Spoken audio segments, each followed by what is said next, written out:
The red wine hit my dress before I even realized Olivia Wellington had raised her glass.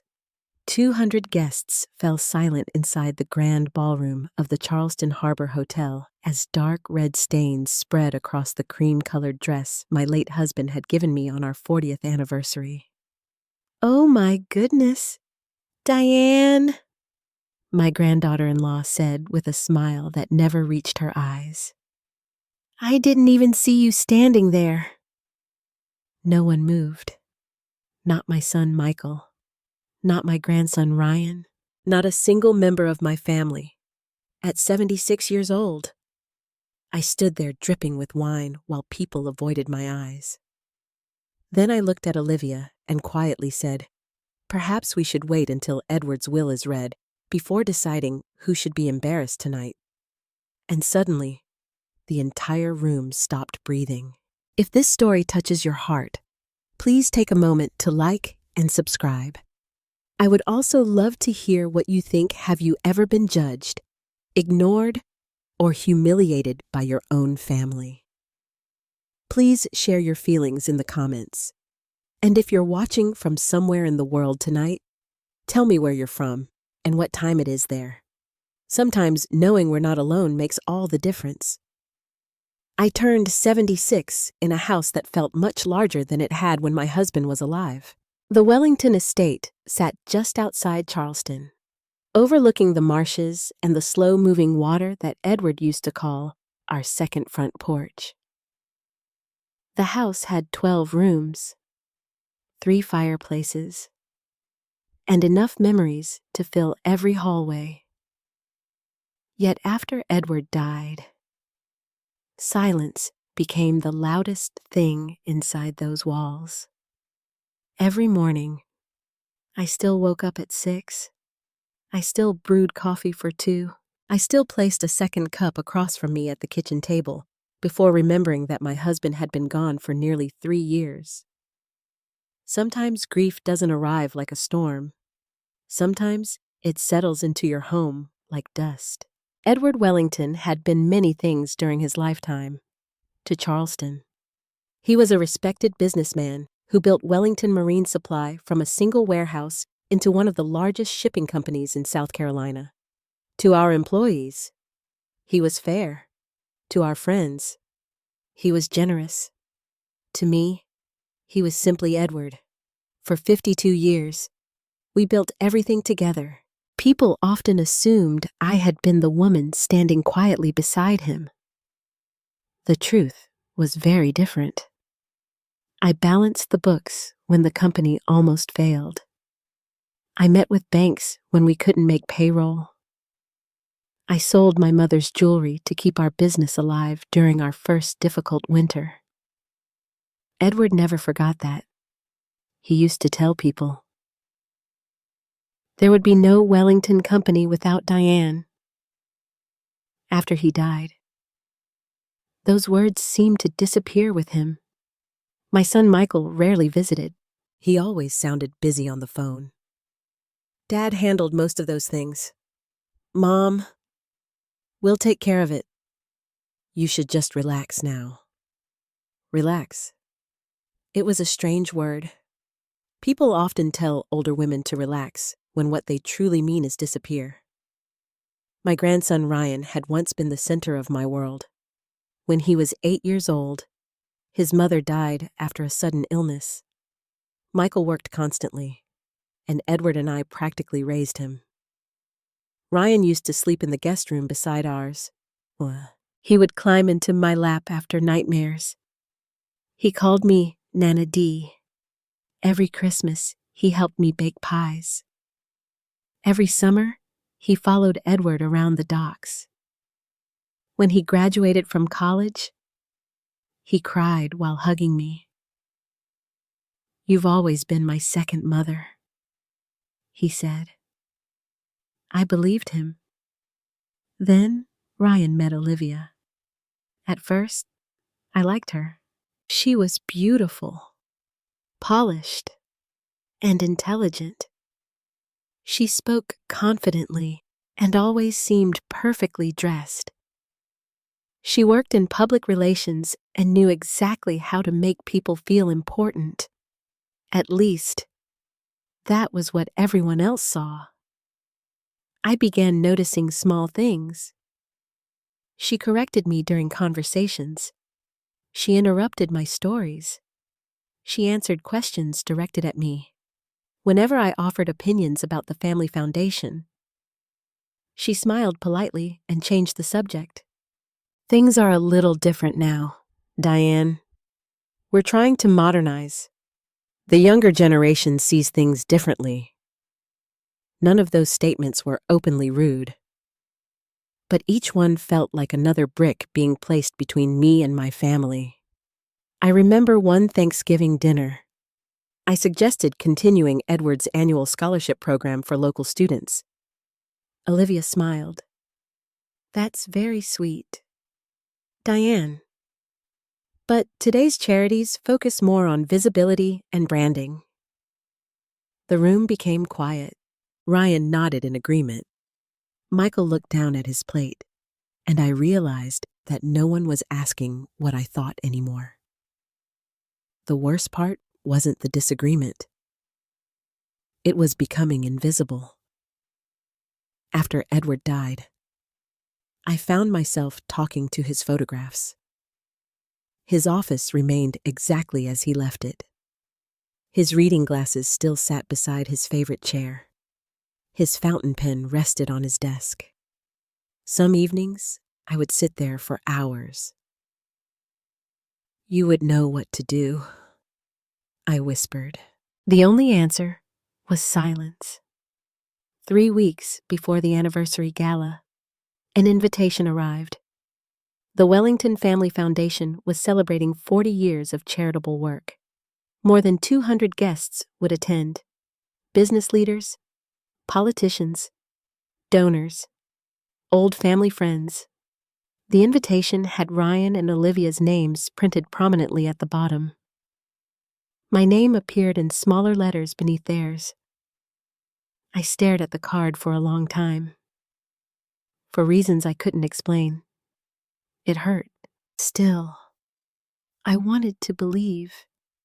Perhaps this evening would bring us together again. Perhaps Michael had simply been busy. Perhaps Ryan had been distracted. Perhaps Olivia and I had misunderstood one another. Hope is stubborn, especially in mothers and grandmothers. A few days later, Michael called. Mom, are you coming to the gala? I was invited. Good. Ryan would like you there. Ryan himself never came to the phone. That disappointed me more than I wanted to admit. The week before the event, I opened my closet and found the cream-colored dress Edward had given me on our 40th anniversary. I had worn it only twice. The fabric was soft and elegant. Inside the collar, Edward had written a note on the garment bag years earlier. For my beautiful Diane, you always walk into every room with grace. I sat on the edge of my bed, holding the dress against my chest. For the first time in months, I cried. Not because I missed the young woman I once was. Not because I missed the parties. I cried because the one man who always saw me was gone. My housekeeper, Helen Brooks, found me that afternoon. Helen had worked for our family for nearly 30 years. She placed a hand on my shoulder. You should wear it. I'm not sure anyone wants me there. She looked directly into my eyes. Mr. Edward always wanted you at the center of the room, Mrs. Wellington. I smiled. I don't think that's true anymore. Helen hesitated. Then she said something I would remember later. Sometimes people step away from the light because they believe it belongs to them now. the night before the gala. I couldn't sleep. I walked through the dark house. I stopped inside Edward's office. Moonlight fell across his desk. There, sitting beside his photograph, was the sealed envelope Charles Bennett had given me months earlier. Edward's attorney had instructed me not to open it until the proper time. I placed my fingers on the envelope. For a moment, I almost broke the seal, but I didn't. Instead, I whispered into the darkness, "I wish you were here." The next morning, I dressed slowly. I fixed my hair. I put on Edward's favorite pearl necklace. I wore the cream-colored dress. As I looked into the mirror, I saw an old woman, but I also saw the woman who had helped build a family, a company, and a life.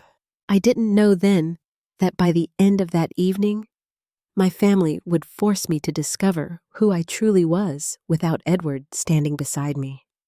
And I certainly didn't know that the people who had begun treating me like a forgotten widow were about to learn that Edward Wellington had never forgotten me at all. The first time I realized Olivia Wellington disliked me, she was helping me cut a birthday cake. It had been Ryan's 30th birthday, nearly 4 years earlier. The entire family had gathered at our house overlooking the marshes.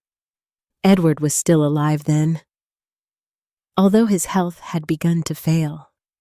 He sat in his favorite chair by the fireplace while Ryan opened gifts and laughed with his friends. Olivia had only been engaged to Ryan for a few months. She was beautiful in a way that drew every eye in the room. Her blonde hair always seemed perfectly arranged, her makeup flawless, her smile practiced.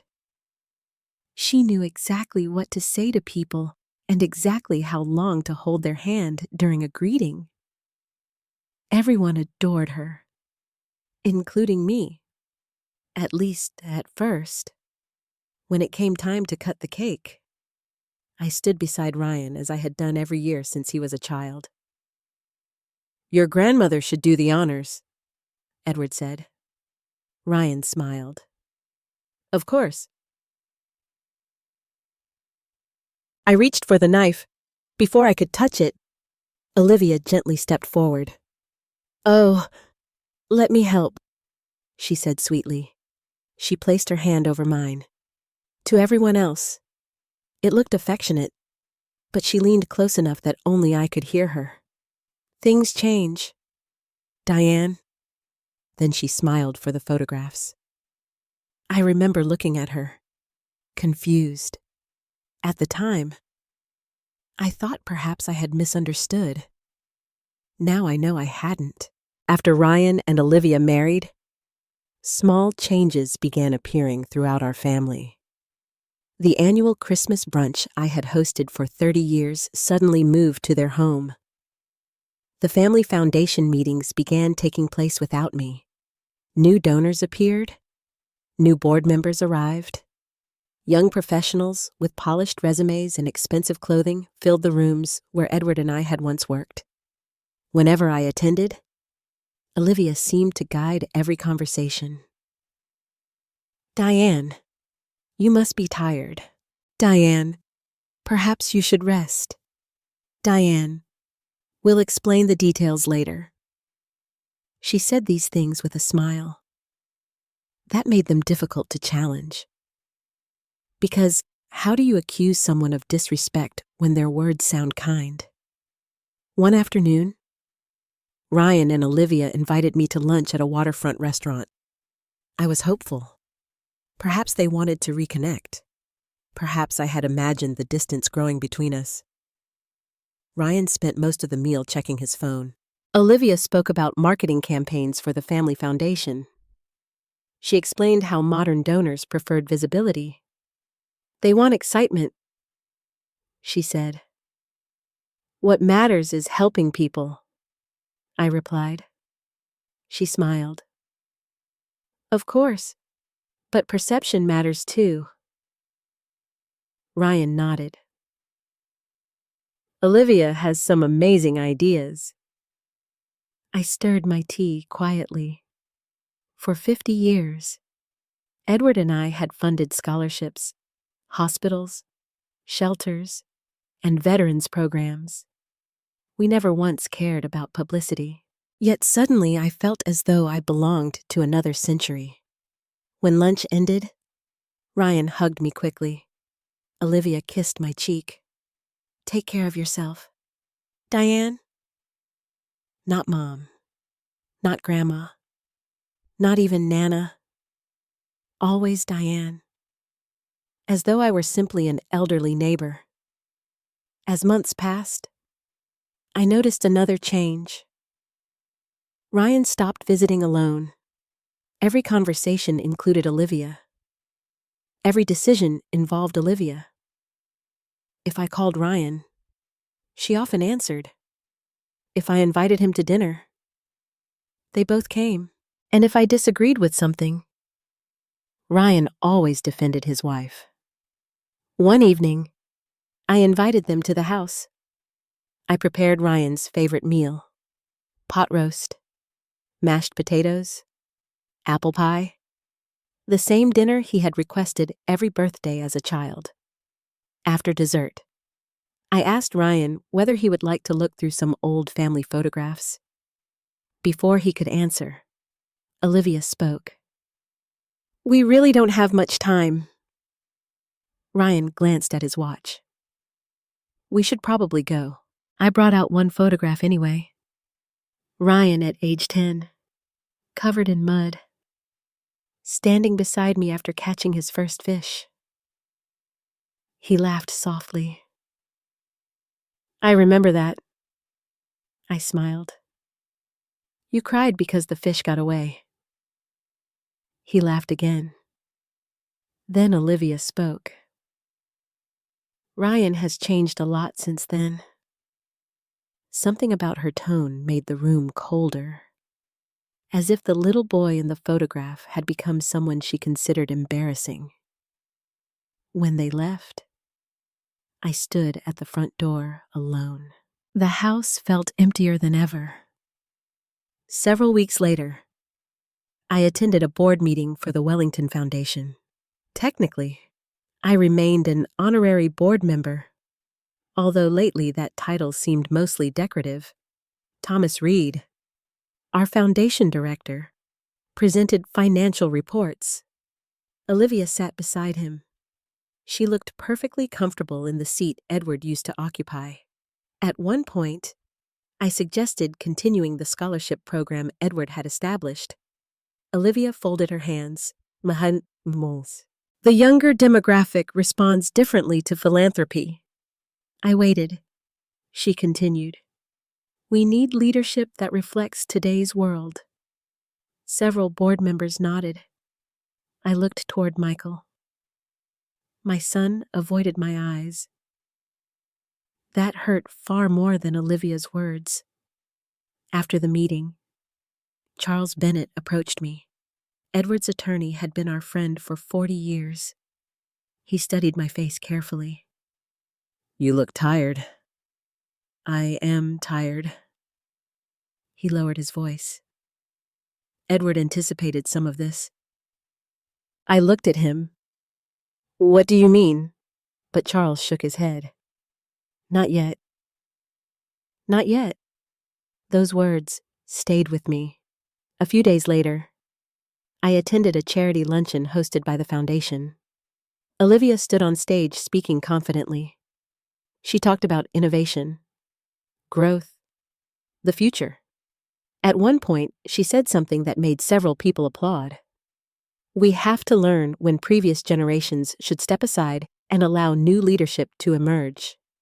The audience smiled. I sat quietly at my table. No one looked at me. No one seemed to realize I represented the previous generation she was describing. Afterward, a woman approached me. She had been a long-time donor. She squeezed my hand. I'm sorry. For what? She hesitated. They act as though the foundation began 10 years ago. I smiled politely. But inside, something broke. Because she was right. The story of our family was being rewritten. Edward and I had spent decades building something meaningful. Now it felt as though Olivia wanted to erase everything that came before her. Yet she never openly argued. She never raised her voice. She never insulted me directly. Instead, she used smiles, compliments, gentle corrections, small humiliations. And the most painful part was watching Ryan slowly become someone I no longer recognized. The boy who once sat beside me on the dock had become a man who rarely met my eyes. One rainy afternoon, I found an old letter Ryan had written me when he was 12. The paper had yellowed with age. It read, "Nana D. Thank you for always making me feel safe." I sat in Edward's office holding that letter. I wondered where that little boy had gone. I wondered whether Olivia had changed him, or whether adulthood simply had. That evening, Helen brought me tea. She had noticed my mood. "Mrs. Wellington." "Yes. May I say something?" "Of course." She hesitated. "Some people don't want your approval." "What do they want?" She looked toward Edward's photograph. "They want your place." I didn't answer, because deep inside, I feared she was right. And as the gala approached, I began realizing that Olivia Wellington wasn't trying to become part of the family Edward and I had built. She wanted to become the woman standing at the center of it, and she seemed increasingly certain that I would soon disappear. People often believe wealthy families are built by money. They are not. They are built by sacrifice. When I look back on the life Edward and I created, I do not remember the large house or the company buildings. I remember the years when we had almost nothing. Edward was 24 when I met him. He owned an old pickup truck, 2 work shirts, and a dream that seemed far too large for the small town where he grew up. He wanted to start a marine supply company, even though he had no money and very few connections. I was 21. My father thought Edward was reckless. My mother worried we would struggle. Both of them were right. During our first year of marriage, we rented a tiny apartment above a grocery store. The roof leaked whenever it rained. The heater barely worked during winter. Some weeks we had just enough money to buy groceries and gasoline. Edward worked 16 hours a day. I worked at a local bank. At night, we sat at our kitchen table balancing bills. "We'll get there someday," he used to tell me. I believed him. Not because he was ambitious, because he never quit. When Wellington Marine Supply finally opened, it consisted of 1 small warehouse and 3 employees. Edward handled deliveries. I managed payroll and bookkeeping. There were months when we paid our workers before we paid ourselves. One winter, the company nearly collapsed. A major client canceled its contract. Our savings disappeared. I sold my mother's diamond bracelet to cover payroll. When Edward discovered what I had done, he cried. "You shouldn't have done that." I took his hand. We built this together. That became the foundation of our marriage. Everything together.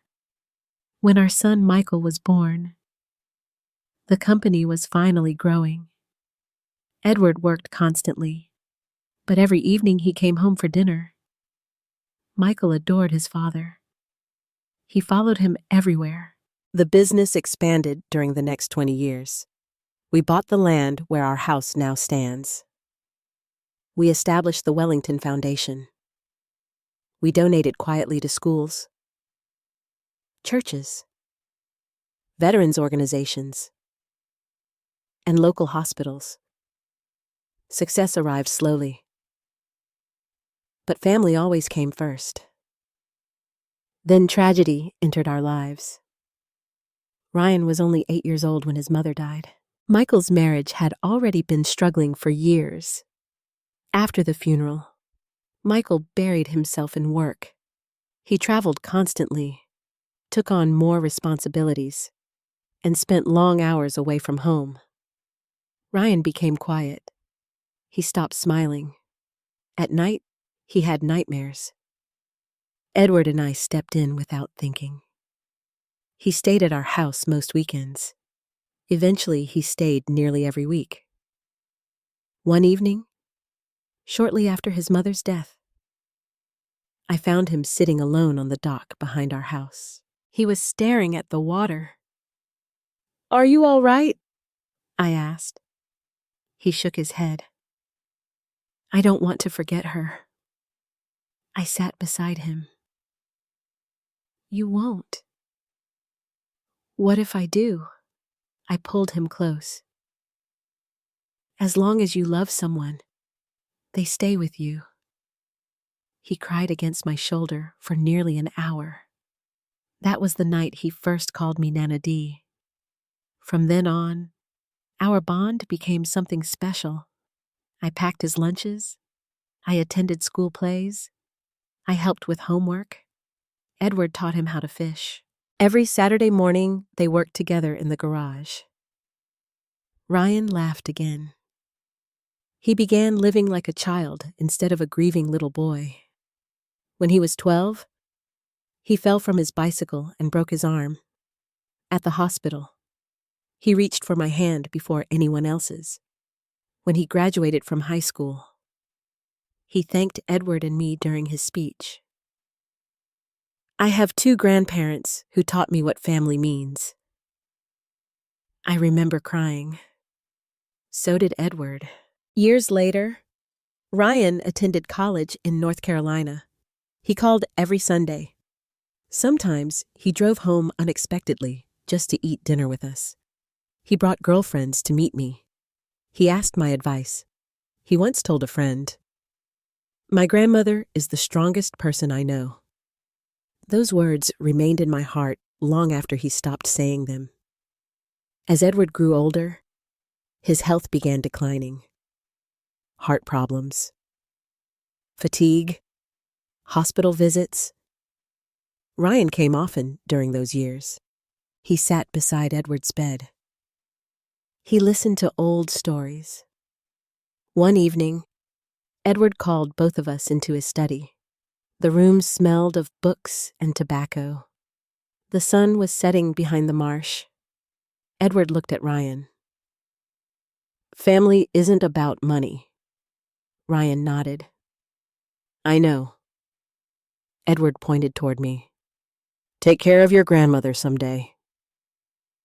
Ryan immediately answered, "I will." I believed him. Edward believed him. And perhaps Ryan believed it too. After Edward died, something changed. Grief affects people differently. Michael became distant. Ryan became overwhelmed.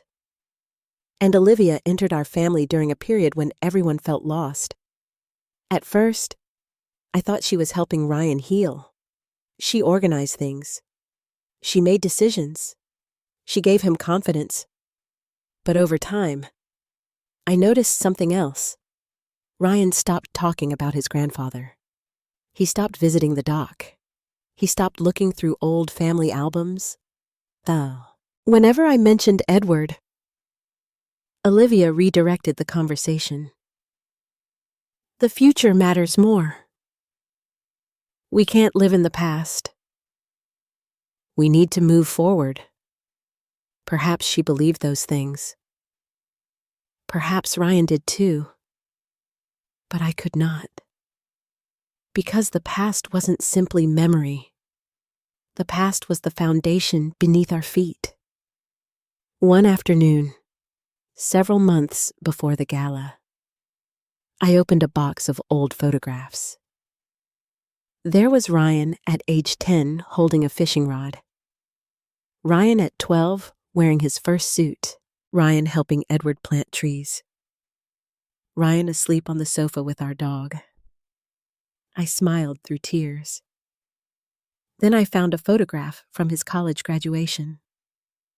Edward had one arm around him. I stood on his other side. The three of us looked happy. On the back, Edward had written the future of the Wellington family. I sat quietly for a long time. Had Edward been wrong, or had we simply lost our way a few weeks later? Ryan visited alone for the first time in months. The visit lasted less than 30 minutes. He seemed distracted. He answered texts constantly as he prepared to leave. I asked him, "Do you remember the promise you made your grandfather?"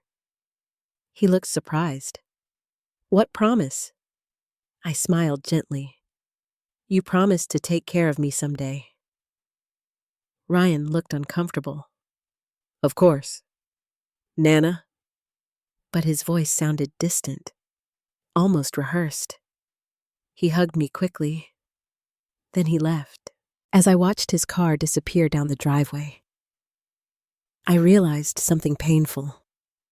The little boy Edward and I had raised still existed somewhere inside him. But the man standing beside Olivia seemed to be forgetting who he had once been. That evening, I entered Edward's office. His photograph sat on the desk. I touched the frame. I don't know how to reach him anymore. The room remained silent.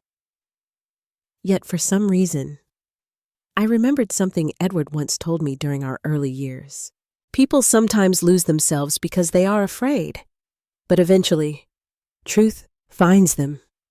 At the time, I didn't understand those words, but as the gala approached, I began to feel that our family was moving toward a moment when hidden truths would finally surface.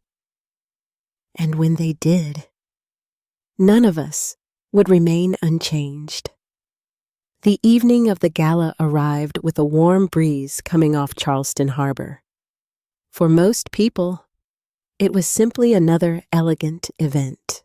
For me, it felt strangely like walking into a room where everyone already knew something I didn't. Helen helped me fasten my pearl necklace before I left the house. She stood behind me as I looked into the mirror. The cream-colored dress fit perfectly despite the years. Edward had bought it for our 40th wedding anniversary during a trip to New York. He had insisted I wear it to dinner at a small restaurant overlooking Central Park. "You look beautiful," he had told me. Those words echoed in my mind as I prepared to leave. Helen adjusted the collar. "Mr. Edward would be proud tonight." I smiled softly. "I hope so." She hesitated. "If anyone makes you feel small, remember who you are." At the time, I didn't understand why her words felt so important. The Charleston Harbor Hotel stood glowing against the evening sky. Valets hurried between expensive cars. Music drifted through the entrance. The ballroom windows reflected the water outside. As my driver opened the car door, I took a slow breath. For a brief moment, I felt nervous. Not because of the crowd, because I suddenly realized I was attending this event alone. For more than 50 years, Edward had always walked beside me. Now I entered by myself. Inside the ballroom, crystal chandeliers illuminated hundreds of guests. White flowers decorated the tables. Large photographs of the Wellington Foundation covered the walls. Many of them featured Ryan and Olivia. Very few showed Edward. None showed me. I stood quietly near the entrance. Several old friends greeted me warmly. "Diane, it's wonderful to see you. You look beautiful. We've missed you." Their kindness comforted me. But I couldn't help noticing something else.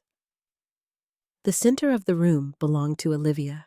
She wore a stunning red evening gown that attracted everyone's attention. She moved gracefully from table to table, greeting donors, laughing with guests, touching Ryan's arm whenever photographers appeared. Ryan looked handsome in his tuxedo. For a moment, I saw the little boy he once was. Then he noticed me. "Nana." He approached quickly. He hugged me, but the embrace lasted only a second. "You made it." I smiled. "Of course." He looked around nervously. "We have a lot happening tonight." I can see that. Before we could continue, Olivia appeared beside him. Her smile was perfect. "Diane." She kissed my cheek lightly. "You look lovely." "Thank you." Her eyes briefly examined my dress. Something unreadable crossed her face. "That dress is quite memorable. It was Edward's favorite?" She smiled again. "How nice." Ryan glanced toward the stage. "I have to go help with something." And just like that, they disappeared into the crowd. I stood alone. Several minutes later, Michael arrived. My son looked older than I remembered. Gray had begun appearing in his hair. His face seemed tired. He hugged me. "Mom." "Michael, I'm glad you came. I wasn't sure anyone wanted me here." He looked uncomfortable. "Of course we do." Yet he didn't sound convincing. I wanted to ask him why he had grown so distant, why our conversations had become so brief, why he seemed to disappear whenever Olivia spoke. But the opportunity passed. Someone called his name. He excused himself. And once again, I stood alone. The evening continued. Dinner was served. Speeches began. Guests applauded. The foundation's accomplishments were celebrated. Several times I heard people praise Ryan and Olivia for their leadership. No one mentioned the decades Edward and I had spent building the organization. At one point, I noticed Charles Bennett enter the ballroom. Edward's attorney looked directly at me. His expression was serious. He walked over quietly. "Diane." "Charles." "You look well." "I suppose I do." He lowered his voice. "How are you feeling?" I glanced around the room. "Like a guest in my own life." He didn't answer immediately. Instead, he said something strange. "Not much longer." Before I could ask what he meant, someone interrupted him. Charles excused himself. Again, I was left with questions. As dessert was served, Olivia took the microphone. The room immediately became quiet. She stood beneath the lights, wearing her red dress. Ryan stood beside her. Michael sat at the family table. I remained several seats away. "Tonight," Olivia began, "we celebrate 40 years of the Wellington Foundation." Applause filled the room. She spoke confidently, beautifully. She thanked donors. She praised Ryan. She discussed future projects. Everyone listened. Then her tone changed slightly. Our family has been blessed by previous generations who built an incredible legacy. People nodded. But every family eventually reaches a moment when leadership must evolve. I felt something tighten inside my chest. She continued. The future belongs to those willing to embrace change. The audience applauded. I noticed several people glance toward me. Only briefly. But enough? Olivia smiled warmly. We honor the past by allowing new voices to lead. More applause. Ryan smiled proudly. My son remained silent. I suddenly felt very old. Not because of my age, because I realized I was being gently erased in front of 200 people. After the speech, guests stood and began mingling again. Servers carried trays of wine. Music returned. I considered leaving. Perhaps I should simply go home. No scene. No confrontation. No embarrassment. Just dignity. I walked toward one of the side tables to collect my purse. That was when I saw Olivia approaching. She carried a glass of red wine. She smiled. Several guests stood nearby. Ryan was only a few feet away. Michael stood beside another table. Everything happened slowly. Too slowly. Are you enjoying yourself, Diane? She asked. I've had better evenings. Her smile never changed.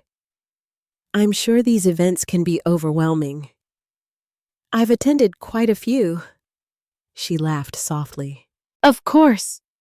She took another step, then another, and suddenly, the entire glass tipped. Dark red wine poured directly onto my cream-colored dress. The liquid spread across the fabric, across Edward's favorite dress, across the pearls resting against my chest. The ballroom fell silent. For one terrible moment, nobody moved. I looked down. Red stains covered the dress. Gasps sounded nearby. Someone whispered. Olivia placed her hand over her mouth. Oh my goodness. Her voice was perfect. Oh, Diane, I didn't even see you standing there. A few people laughed nervously. Ryan stared.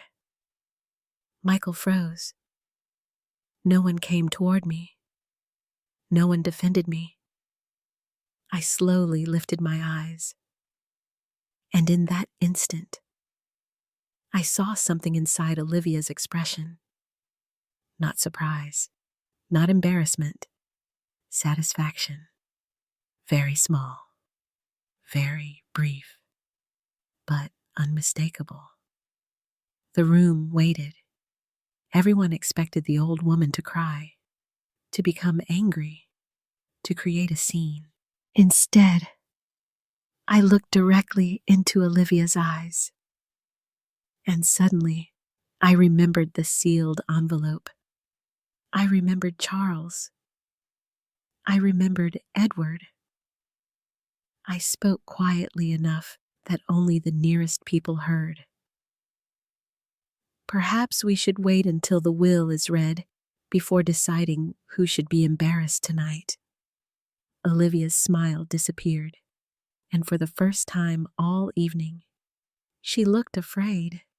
For several seconds after the wine hit my dress, nobody moved. The orchestra had stopped playing. Conversations died in mid-sentence. Even the waiters seemed frozen.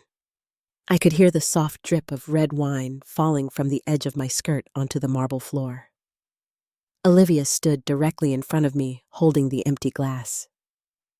Ryan looked stunned. Michael appeared uncomfortable, but neither of them took a single step toward me. That hurt more than the wine. Much more. A young server finally approached with napkins. "Ma'am, are you all right?" I accepted them with a small smile. "I'm fine." Olivia reached toward my arm. "Oh, Diane, I feel terrible."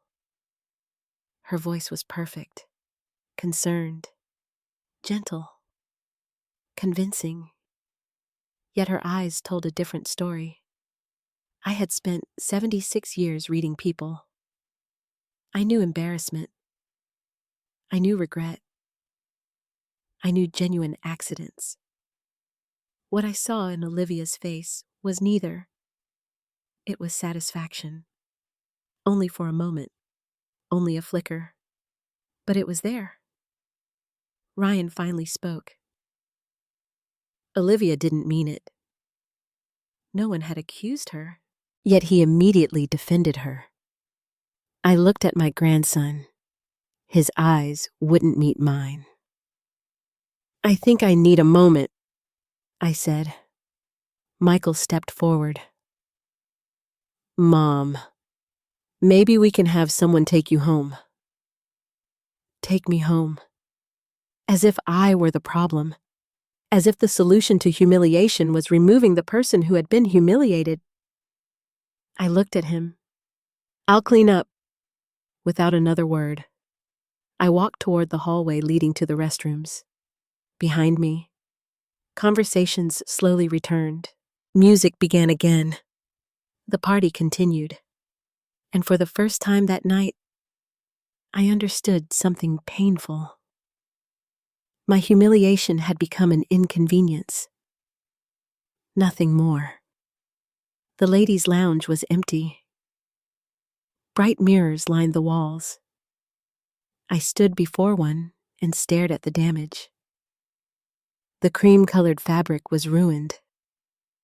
Dark red stains spread across the front of the dress Edward had loved. My hands began to shake. Not from anger, from grief. Because suddenly, it wasn't simply wine. It felt as though someone had spilled something over the memory of my marriage, over my life, over everything Edward and I had built. I took a wet towel and gently tried to clean the fabric. It only made the stain larger. My eyes filled with tears. For the first time that evening, I allowed myself to cry. Quietly. Only for a moment. Then I heard voices. They came from the sitting area just outside the restroom. 2 women. One of them was Olivia. The other belonged to Vanessa Collins, one of her closest friends. I froze. Their voices carried through the partially open door. Vanessa laughed softly. "I cannot believe you actually did it." Olivia laughed. "It worked, didn't it?" My hands stopped moving. Vanessa lowered her voice. "What if people think it was intentional?" Olivia scoffed. "Oh, please. Everyone saw an accident." My heart began beating harder. I moved closer to the door. "I honestly thought she'd cry," Olivia said. Vanessa laughed again. She looked completely shocked. She needed to be reminded. Reminded of what? Olivia answered immediately. That she isn't running this family anymore. The room seemed to grow colder. I held my breath. Vanessa spoke. Ryan looked uncomfortable. He'll get over it. And Michael. He never says anything. They both laughed. I felt something inside me slowly changing. Not anger, clarity. For months, I had questioned myself. Perhaps I had become overly sensitive. Perhaps age had made me imagine things. Perhaps Olivia truly meant well. But now I knew. Vanessa lowered her voice again. "So, after tonight, Olivia answered confidently. After tonight, everything changes. What about the will? For several seconds, there was silence. Then Olivia spoke. I already know enough. My heart skipped. What do you mean? Vanessa asked. Olivia laughed softly. Let's just say Ryan and I won't have to worry about anything. But Charles Bennett hasn't read it. Charles works for the family. Still, you seem awfully confident. Olivia's voice became colder. Edward knew Ryan was the future. And Diane, a pause. She's a 76-year-old widow living alone in a giant house. Vanessa laughed quietly. That's harsh. It's true. Then Olivia said words I would never forget. People treat her like she's still important because they're being polite. But honestly, she's just the last reminder of the past. I closed my eyes. The last reminder of the past. Not a mother. Not a grandmother. Not the woman who built the company. Not the wife who stood beside Edward for 52 years. Simply a reminder. A piece of old furniture. Something to move aside. Vanessa spoke again. You really think she'll step back? She won't have a choice. And Ryan, he'll support me. What if Diane fights? Olivia laughed. Fight with what memories? The two women continued talking. I heard them discussing donors, the foundation, future plans, the possibility of selling portions of the company. But I barely listened, because something inside me had finally broken. Not my heart, my illusions. For years I had believed time would heal the distance between us. I believed Ryan would remember. I believed Michael would step forward. I believed kindness would eventually be returned. Now I understood something else. Silence had taught people that I would accept anything. A few minutes later, the women left. I remained inside the restroom. My reflection looked different. The stain covered my dress, but my eyes had changed. There was no confusion anymore, only certainty. A gentle knock interrupted my thoughts. Diane. It was Helen. I opened the door. She gasped when she saw the dress. Oh, Mrs. Wellington. She entered quickly. Are you hurt? No. She looked at my face carefully. What happened? I hesitated. Then I said quietly, Now I know. She frowned. Know what? I looked down at the ruined fabric. Who I am to them. Helen became emotional. They don't deserve you. I smiled sadly. Perhaps. She reached into her purse and handed me a handkerchief. You don't have to go back out there. I considered her words. Part of me wanted to leave. Drive home. Lock my doors. Never see any of them again. Then I remembered Charles. I remembered the envelope. I remembered Edward asking Ryan to take care of me. And I remembered Olivia saying, she won't have a choice.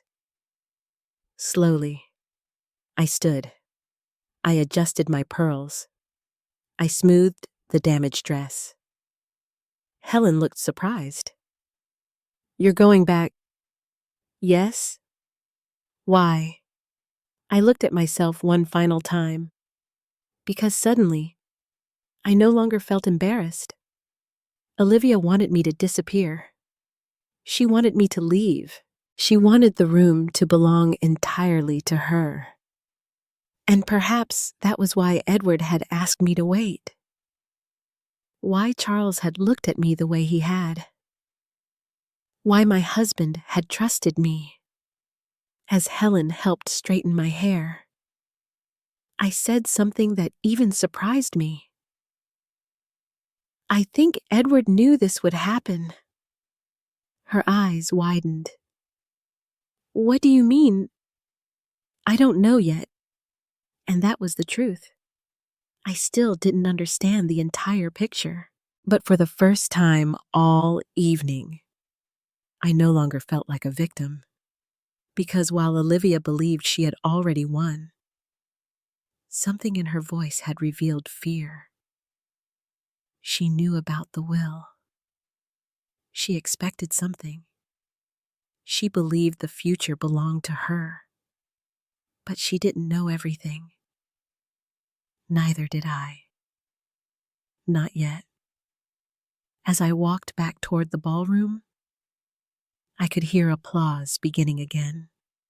Another speech, another celebration, another performance. And somewhere in that crowded room sat Charles Bennet with Edward's final instructions.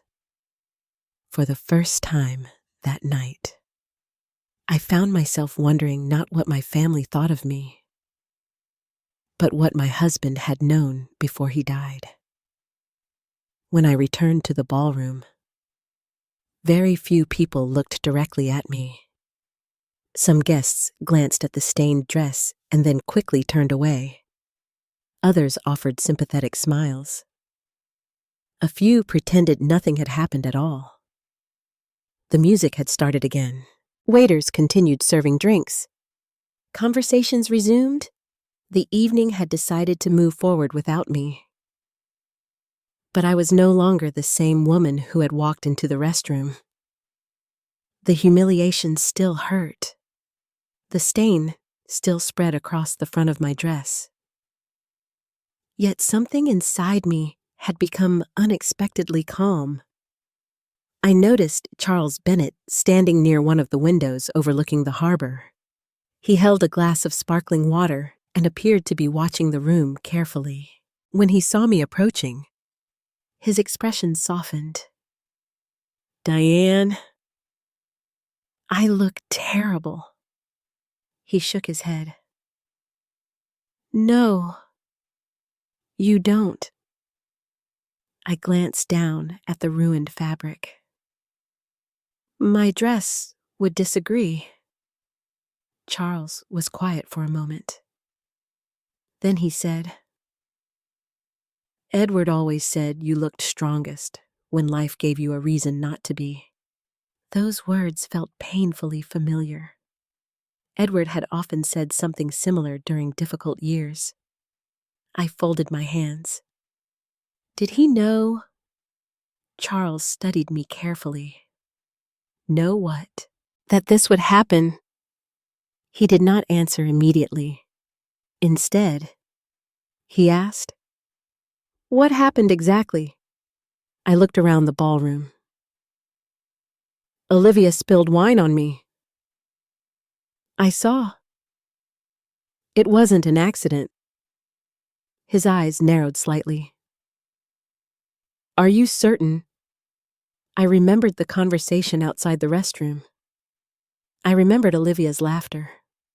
Her words. She won't have a choice. "Yes," I said quietly. "I'm certain." Charles sighed. "I was afraid of something like this."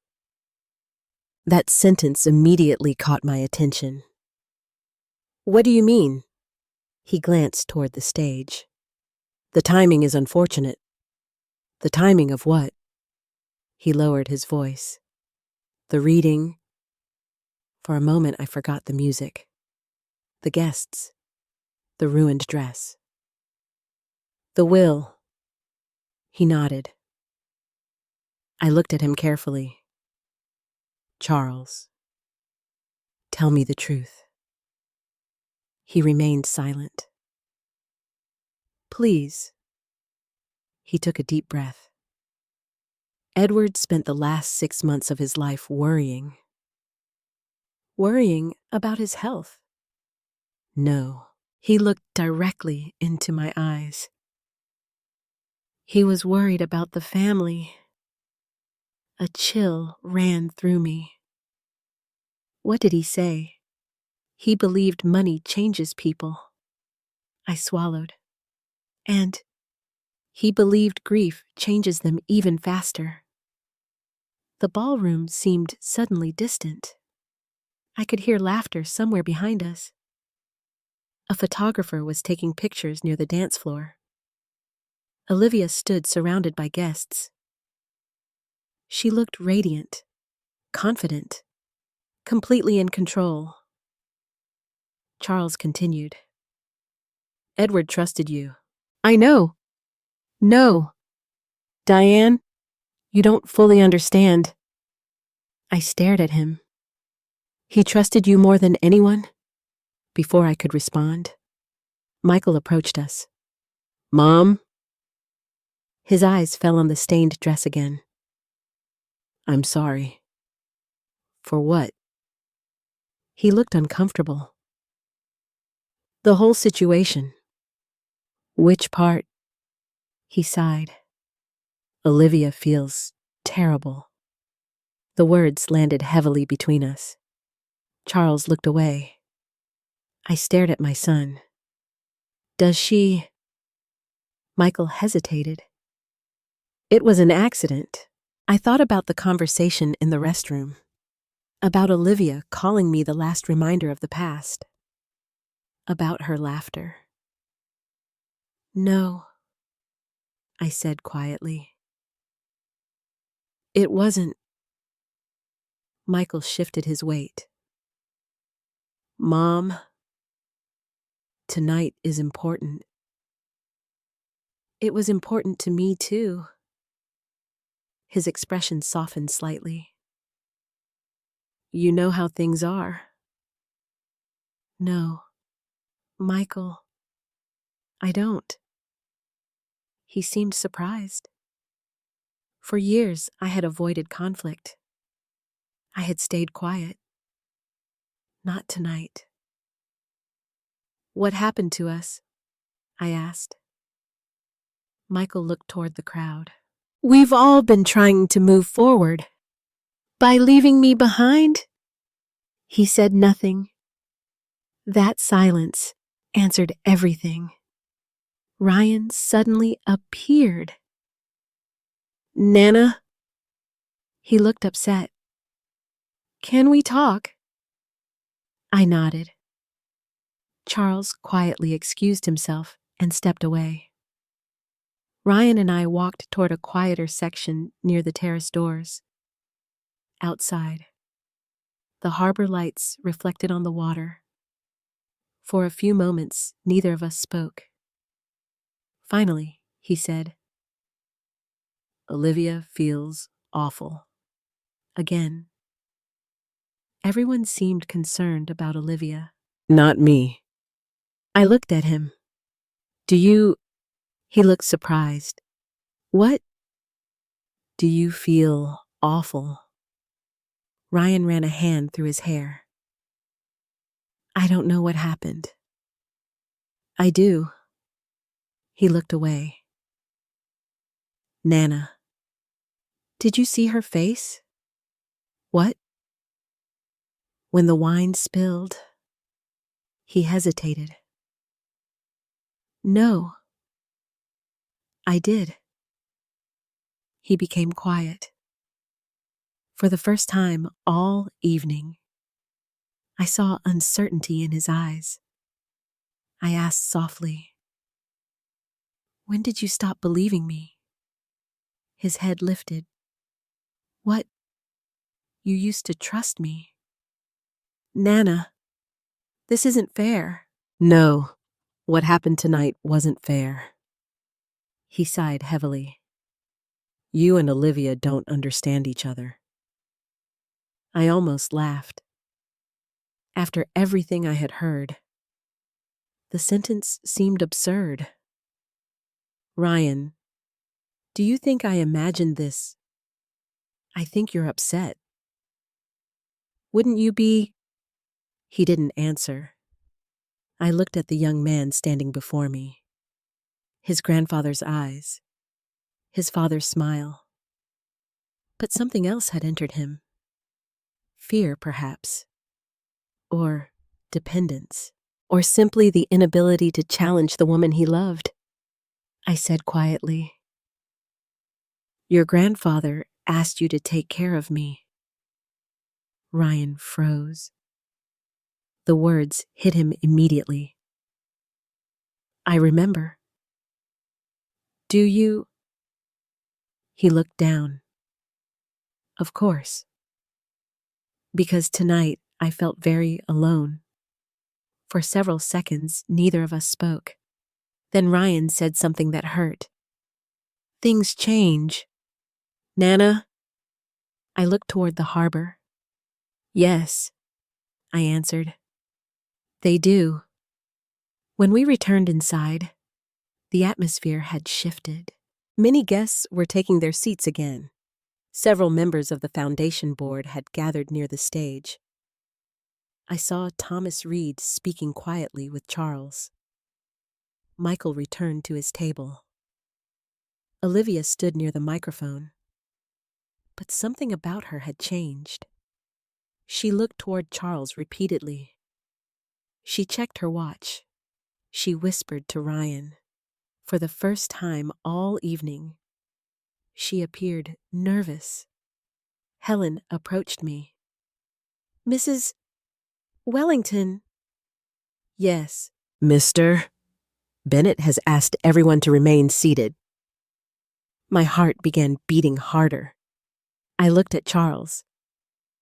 He stood near the stage holding a dark leather portfolio. Several people around him appeared confused. One donor asked, "Is there another presentation?" Another said, "What's happening?" Charles climbed the stage slowly. The room gradually became quiet. Olivia approached him. I couldn't hear their conversation, but I saw her smile. She looked confident again. Charles answered her briefly. The smile disappeared. He walked past her. Something was wrong, very wrong. Michael looked concerned. Ryan seemed confused. I suddenly remembered the sealed envelope sitting inside Edward's office. The one Charles had instructed me not to open. My husband had known. Perhaps not exactly this moment, not the wine, not the humiliation, but something, some danger, some weakness, some crack within our family. Charles adjusted the microphone. "Ladies and gentlemen," he said. The ballroom became silent. "I apologize for the unexpected interruption." Nobody moved. "I have been asked to read a document prepared by Edward Wellington." I heard several gasps. Olivia's face became pale. Ryan turned toward me. Michael slowly sat down. Charles continued. "Edward instructed that this statement be delivered at the appropriate time." I suddenly realized why he had looked at me earlier, why he had asked if I was ready, why he had said not much longer. Because this moment had been coming for years. And somewhere inside that leather folder rested the final words of the man who knew me better than anyone. The man who had built our family. The man who apparently had seen something none of us understood. As Charles opened the folder, I noticed Olivia gripping her champagne glass. For the first time all evening, she looked afraid.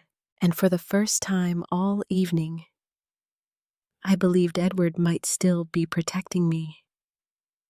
The ballroom became so quiet that I could hear the sound of the harbor wind pressing softly against the windows. More than 200 people sat frozen in their chairs.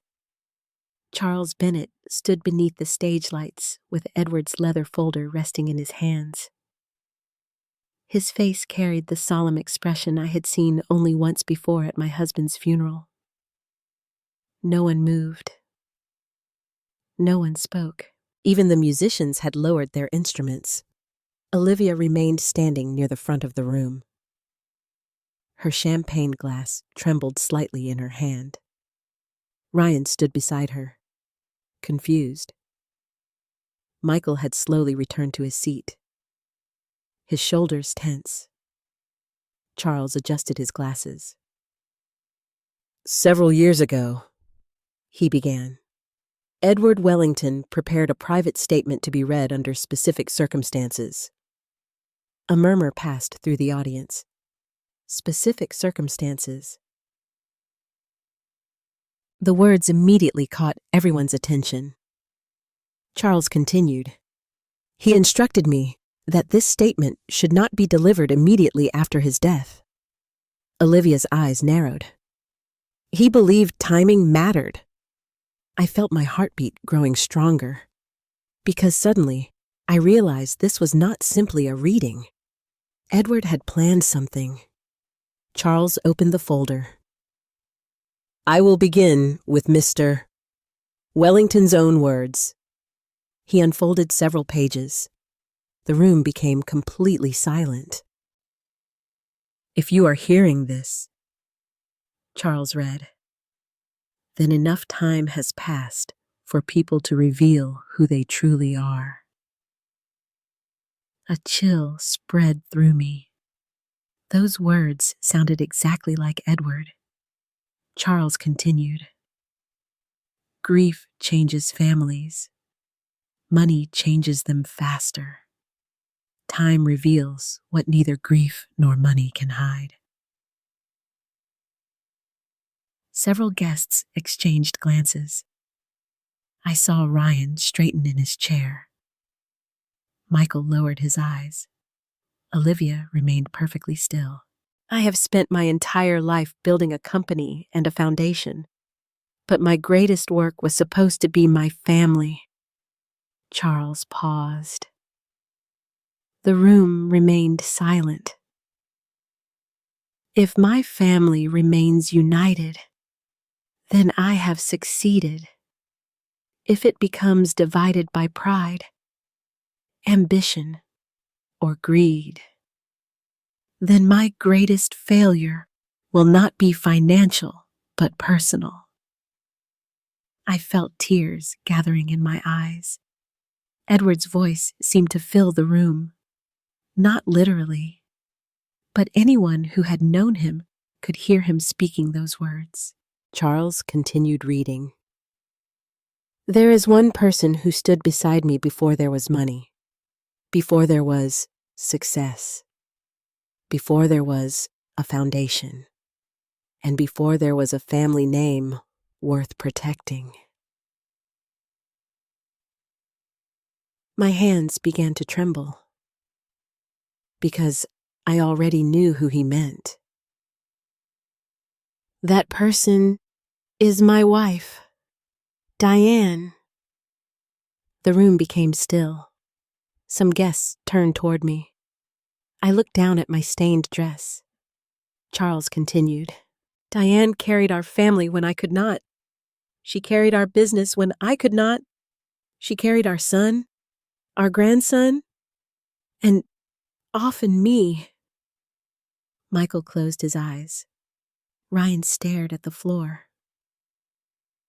"If there is wisdom left in this family, it will be found in her." The silence that followed seemed endless. Then Charles folded the pages. "This concludes Mr. Wellington's statement." Several people slowly began breathing again, but Olivia suddenly stepped forward. "Charles," her voice was controlled, "surely this isn't the legal portion." The entire room turned toward her. Charles looked directly at her. "No." She smiled politely. I assumed there would be clarification regarding the foundation's future leadership. Charles closed the folder. There will? I watched Olivia carefully. She was trying to appear calm. But something had changed. The confidence she had worn all evening had begun to crack. She returned to Ryan's side.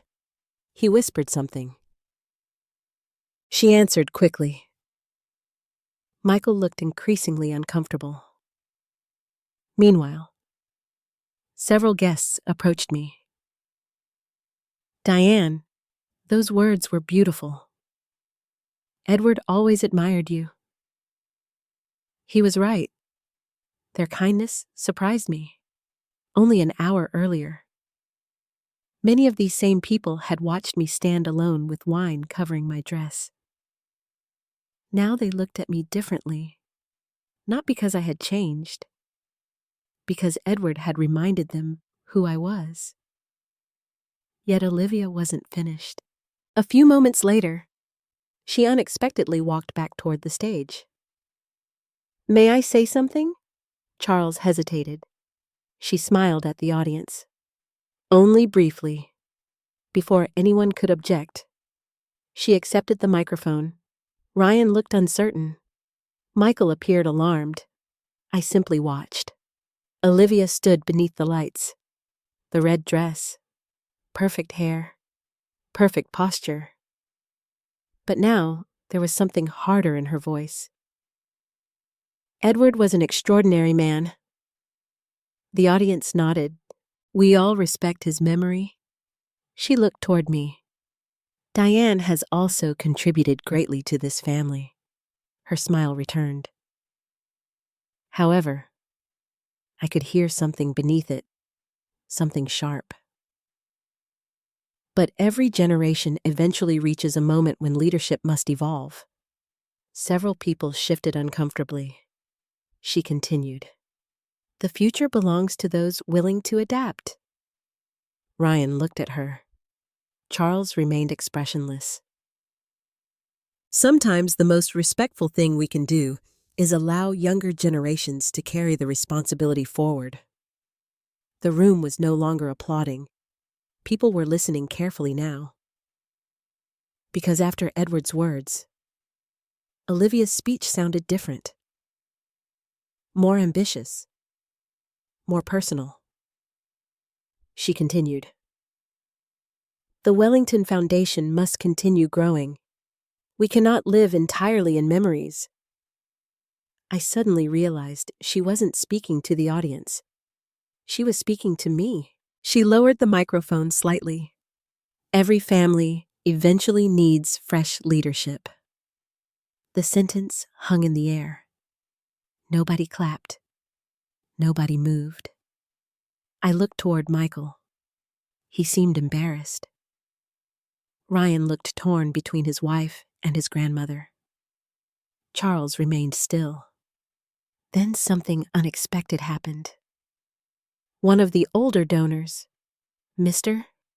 Kenneth Walker, stood from his chair. He was nearly 80 years old and had known Edward for decades. Young lady, he said. The entire room turned. I knew Edward for 40 years. Olivia smiled politely. Of course. And I remember who sat beside him at every meeting. The ballroom became quiet again. He pointed gently toward me. It wasn't you. Olivia's smile weakened. Several other longtime donors nodded. Another woman spoke. Diane built this foundation too. Someone else added, we all know that. Olivia suddenly found herself standing alone on the stage. The audience had changed. The room had changed. Because Edward's words had reminded everyone of a truth they had allowed themselves to forget. I looked down at my stained dress. For the first time all evening, I no longer felt humiliated. The red stain was still there, but somehow it no longer mattered. Charles stepped toward the microphone again. Thank you. Olivia. She hesitated. then slowly handed him the microphone. As she walked back to her table, I saw something in her expression that I had not seen before. Fear. Real fear. Charles looked around the ballroom. Ladies and gentlemen, the legal portion of Edward Wellington's final instructions will now be read. Ryan turned toward me. Michael slowly sat upright. Olivia's fingers tightened around her glass. And suddenly, I understood why Edward had waited. He wanted everyone to remember who I was before they learned what he had done. Because the man I loved had spent his final years preparing for this exact moment. And whatever Charles was about to reveal, I knew one thing with certainty. Edward had not left me defenseless. No one in the ballroom moved. The chandeliers above us seemed brighter now, their light reflecting from crystal glasses and polished silver. Outside, the harbor had disappeared into darkness, leaving only the room itself, the room where Edward's final decisions were about to change every life inside it. Charles Bennett carefully removed another set of papers from the leather folder. His hands were steady. Mine were not. I sat with my stained dress spread across my lap, while more than 200 guests watched in complete silence. Olivia had returned to her seat beside Ryan, but her posture had changed. She sat rigidly, her fingers wrapped tightly around her champagne glass. Ryan looked confused. Michael appeared exhausted. Charles cleared his throat. I will now read the legal provisions prepared by Edward Wellington. Nobody breathed. Mr. Wellington's estate has been divided according to instructions filed 3 years ago. Olivia relaxed slightly. I noticed it immediately. She expected something. Perhaps she believed Ryan would inherit control of the company. Perhaps she believed the foundation would be transferred. Perhaps she had spent years imagining this moment.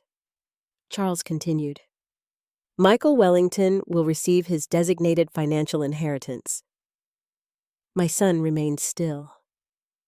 Ryan Wellington will receive his designated inheritance and family trust distribution. Olivia's shoulders visibly loosened. Several guests exchanged glances. It sounded exactly as everyone expected. Ryan would inherit. The younger generation would take over. Olivia would become the new matriarch. For several seconds, I wondered whether I had misunderstood everything. Perhaps Edward had simply wanted to praise me. Perhaps his words were only sentimental. Perhaps Olivia had been right. Then Charles turned another page.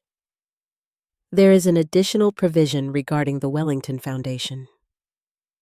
The room became quiet again. Olivia looked up. Ryan sat straighter. Michael frowned. Charles continued. Edward Wellington believed that charitable leadership requires character, judgment, and demonstrated integrity. My heartbeat quickened. Therefore, ownership of the Wellington Foundation shall remain permanently independent of direct inheritance. A murmur spread through the audience. Olivia's expression changed. She leaned toward Ryan. What does that mean? She whispered. Charles continued. Control of the Wellington Foundation shall remain solely under the authority of Diane Wellington for the duration of her lifetime. Silence. Absolute silence. I heard someone drop a fork across the ballroom. Several people stared openly at me. Ryan looked stunned. Michael's face turned pale. And Olivia? Olivia simply stopped breathing. Charles spoke again. Diane Wellington shall maintain full authority over all foundation assets, appointments, board positions, charitable distributions, and future leadership decisions. The room erupted into whispers.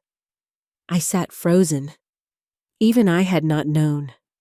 Charles had never told me. Edward had never told me. I looked down at my hands. They were shaking, because suddenly I understood. Edward had never removed me. He had protected me. Charles continued. No future director, board member, family member, spouse, descendant, or beneficiary shall assume authority without Diane Wellington's written approval. Several board members exchanged shocked looks. Thomas Reed lowered his head. Olivia stared directly at Charles. This can't be right. Her voice was barely audible. Ryan looked at her. What? She shook her head. No. Charles calmly continued reading. Mr. Wellington further instructed that leadership be determined not by age, birth order, or inheritance, but by demonstrated character. I suddenly remembered Edward sitting in his office years earlier. He often said, "Money reveals people." Tonight, his words were becoming real. Olivia raised her hand. Excuse me? Charles looked at her. Yes. She stood. Her smile had disappeared completely. Surely Ryan still becomes chairman. Charles answered immediately. No. She blinked. The foundation remains under Mrs. Wellington's control. Temporarily? No. Her voice became sharper. Until when? Charles looked directly at her. Until Diane Wellington determines otherwise. The room became silent once more. I saw Olivia's fingers trembling. For the first time since entering the ballroom, she looked genuinely frightened. Ryan turned toward me. Nana. You knew. I slowly shook my head. No. And it was true. I had never known. Michael spoke quietly. Dad never told any of us. Charles nodded. He instructed absolute confidentiality. Why? Michael asked. Charles removed another page. Because he anticipated conflict. A cold feeling moved through the room. Several guests leaned forward. Charles continued. Edward Wellington wrote the following private instruction, and he began reading. If Diane no longer feels respected, safe, or valued by those around her, then those individuals are not prepared to lead anything carrying our family name. Nobody moved. Leadership without kindness becomes ambition. Olivia lowered her eyes. And ambition without character destroys families. I felt tears beginning to gather again, because I could hear Edward. Every word sounded like him. Every sentence carried his wisdom. Charles folded the paper. The silence became unbearable. Then Ryan spoke. Why didn't he tell us? Charles answered softly. He wanted actions to reveal truth. Olivia suddenly stood. This is ridiculous. Every eye turned toward her. She looked at Charles. Ryan is his grandson. Yes. He built his entire future around this foundation. Charles remained calm. Mr. Wellington was aware of that. He wanted the next generation to lead. Charles shook his head. He wanted the right generation to lead. The distinction struck the entire room. Olivia's face turned pale. She looked toward Ryan. He looked completely lost. Michael remained silent, and I sat there, wearing a ruined dress that no longer seemed important, because the humiliation of the evening had suddenly become something else. Validation. Edward had seen me, even after death, perhaps especially after death. Charles closed the folder. Mrs. Wellington will maintain complete authority over future leadership appointments. Several guests slowly began to understand. Board members, donors, friends, everyone. The woman sitting quietly with wine stains across her dress had just become the most powerful person in the room. Not because of money, because Edward trusted her. I looked toward Olivia. Only an hour earlier, she had stood on stage speaking about new leadership, about the younger generation, about moving aside. Now she looked as though the floor beneath her had disappeared. She finally turned toward me. Our eyes met. For several seconds, neither of us spoke. I saw anger, fear, disbelief, and something else. She suddenly realized that the woman she had humiliated in front of 200 people was the very person holding the future she wanted. Ryan slowly stood. Nana. But the words never came, because Charles was not finished. He looked at the audience once more. There remains one final provision. The room immediately became silent again. Olivia froze. Michael looked confused. Ryan sat back down. Even I felt my heart begin to race. Because whatever Edward had left until the end, whatever he had considered important enough to place after everything else, was still waiting inside Charles Bennett's hands. And somehow, looking at Olivia's face, I knew she was afraid of it. Very afraid. The ballroom had become so quiet that I could hear the soft hum of the air conditioning above us. Charles Bennett stood motionless beneath the chandeliers, the final pages resting in his hands. Nobody moved. Nobody whispered. Even Olivia seemed afraid to breathe. I looked at the stained front of my dress. Just an hour earlier, I had stood in this same room feeling small, humiliated, and forgotten. Now I sat at the center of something much larger than myself. Charles adjusted his glasses. Edward Wellington included one final provision concerning the Wellington Foundation and the preservation of family leadership. Ryan leaned forward. Michael clasped his hands together. Olivia's eyes never left Charles. He continued. The Wellington name shall never be used to reward cruelty, dishonesty, manipulation, or the humiliation of another family member. Several people exchanged looks. My heartbeat quickened. Charles read on. Any individual who deliberately causes emotional harm, public humiliation, coercion, or intentional mistreatment toward Diane Wellington shall be considered unfit for future leadership responsibilities connected to the foundation. The room became absolutely still. I heard Olivia inhale sharply. Charles continued.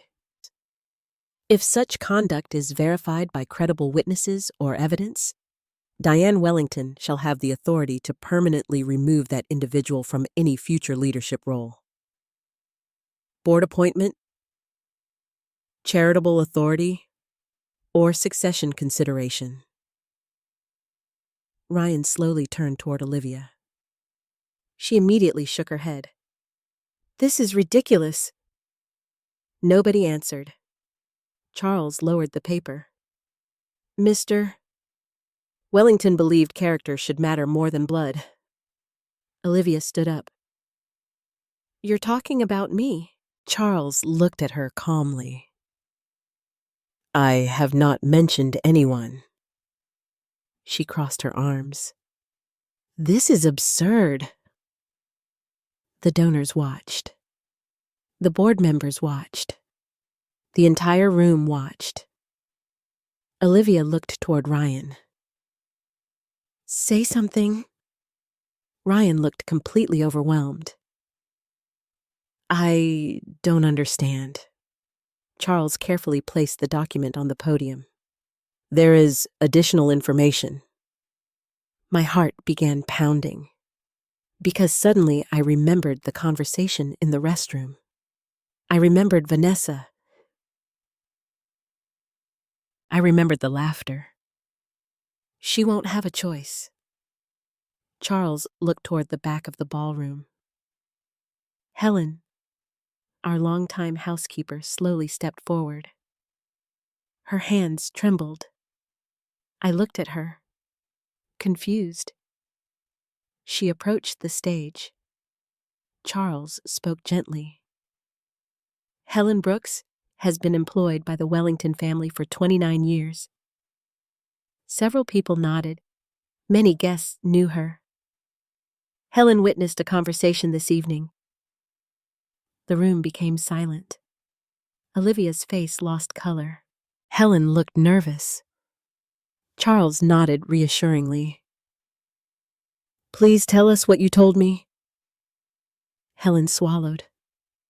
Her voice shook. After the wine was spilled, I went looking for Mrs. Wellington. Nobody moved. I heard Mrs. Olivia Wellington speaking with another guest. Olivia immediately interrupted. No.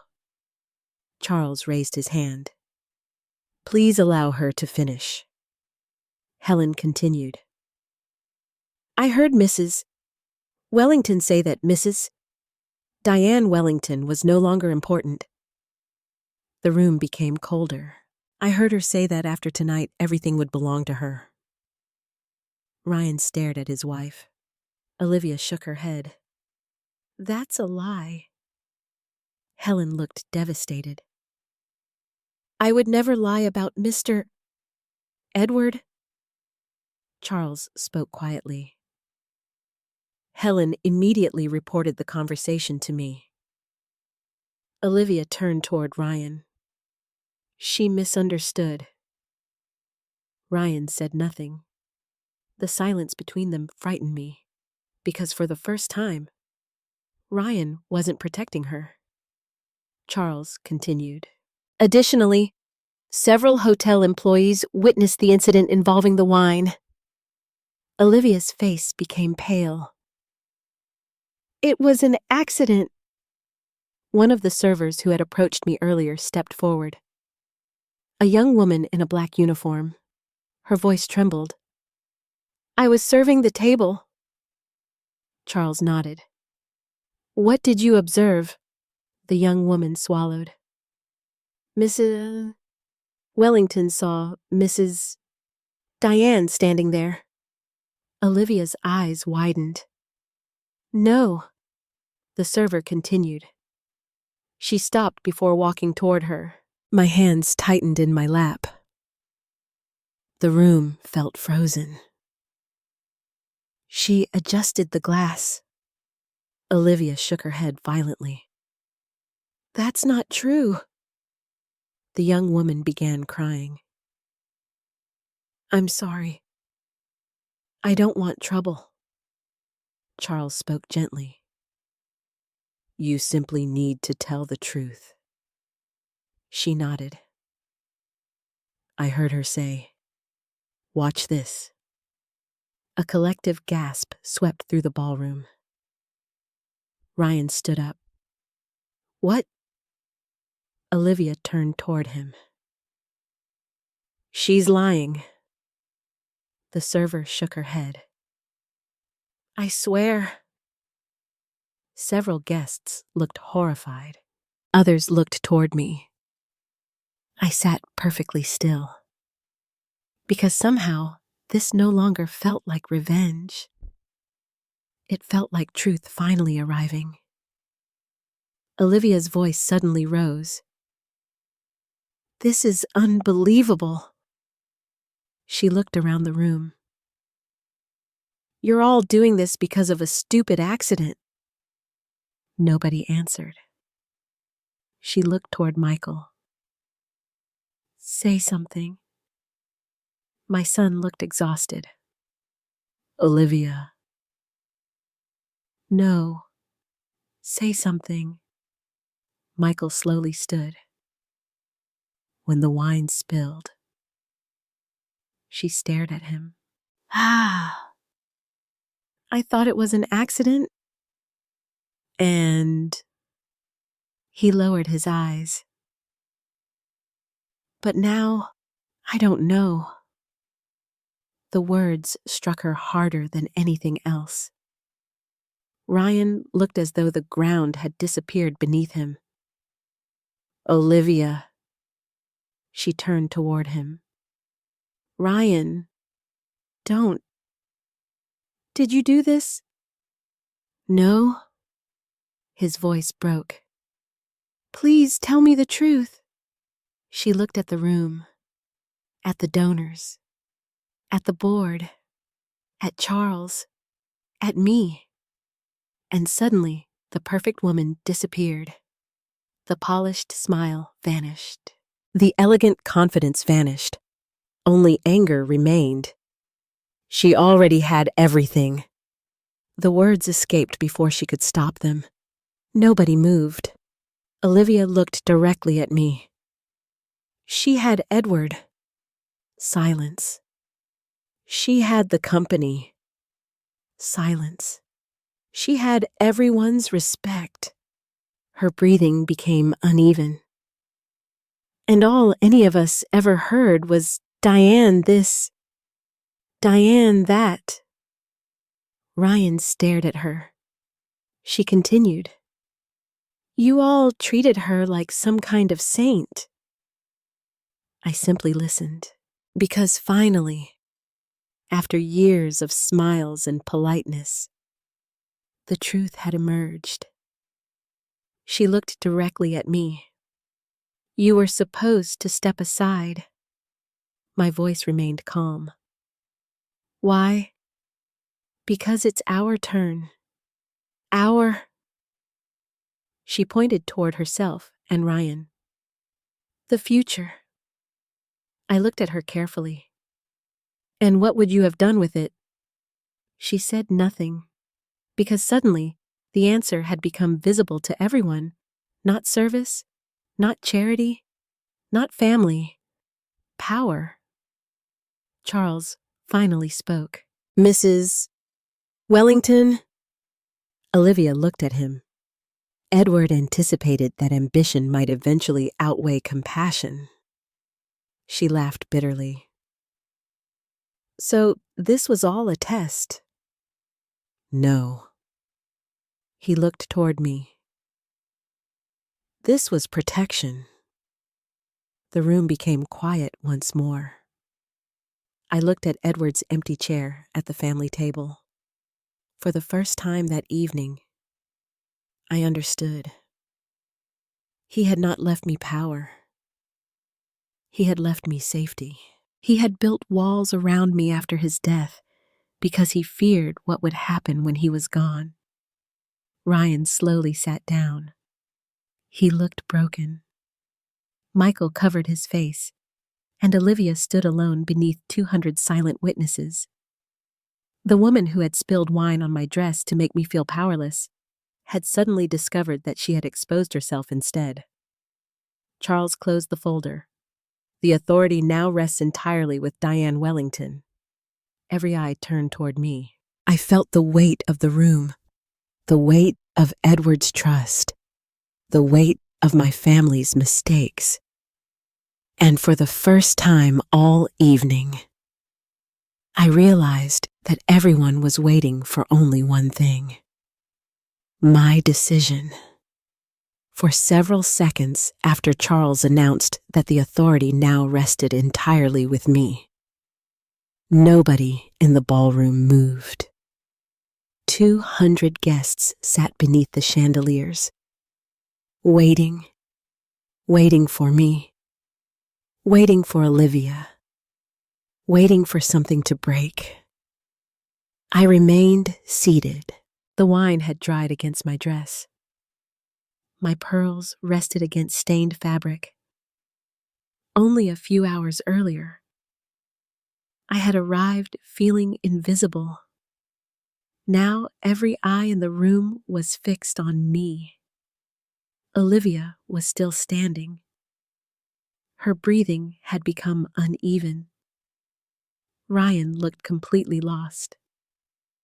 Michael appeared older than he had at the beginning of the evening.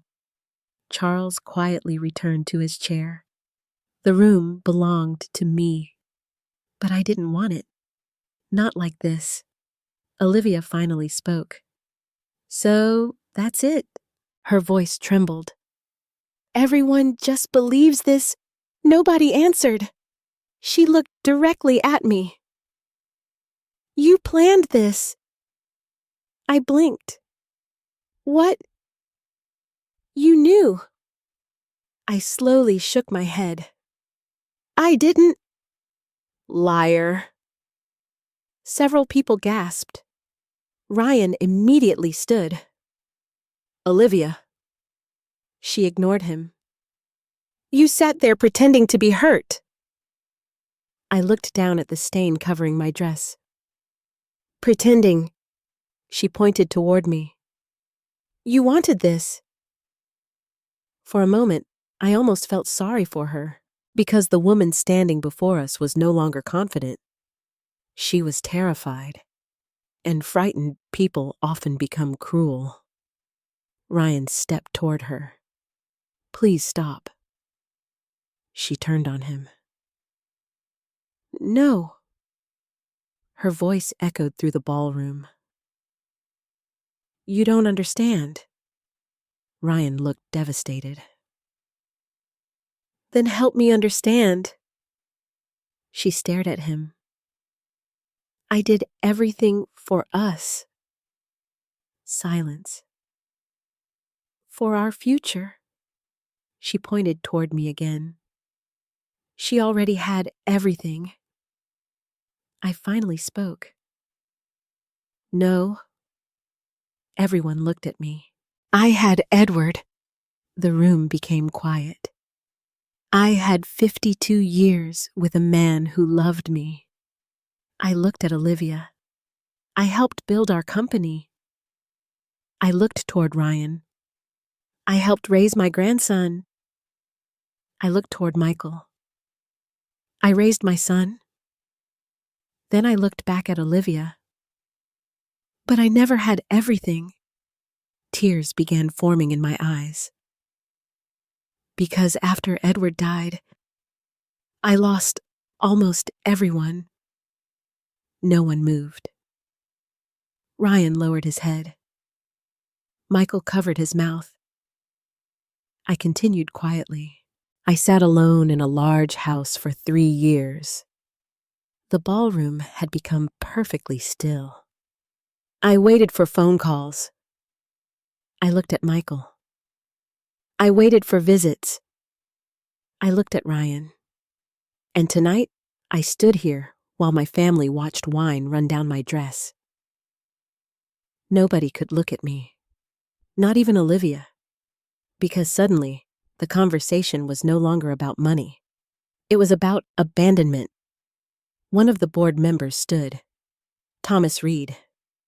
He had worked with Edward for nearly 20 years. He cleared his throat. "There may be additional information." Everyone turned toward him. He looked uncomfortable. Charles frowned slightly. What information? Thomas swallowed. The hotel security office contacted me earlier. Olivia's face became pale. The ballroom cameras cover most of the reception area. Ryan slowly turned toward his wife. Olivia immediately shook her head. No, Thomas continued. The manager asked whether the footage should be preserved.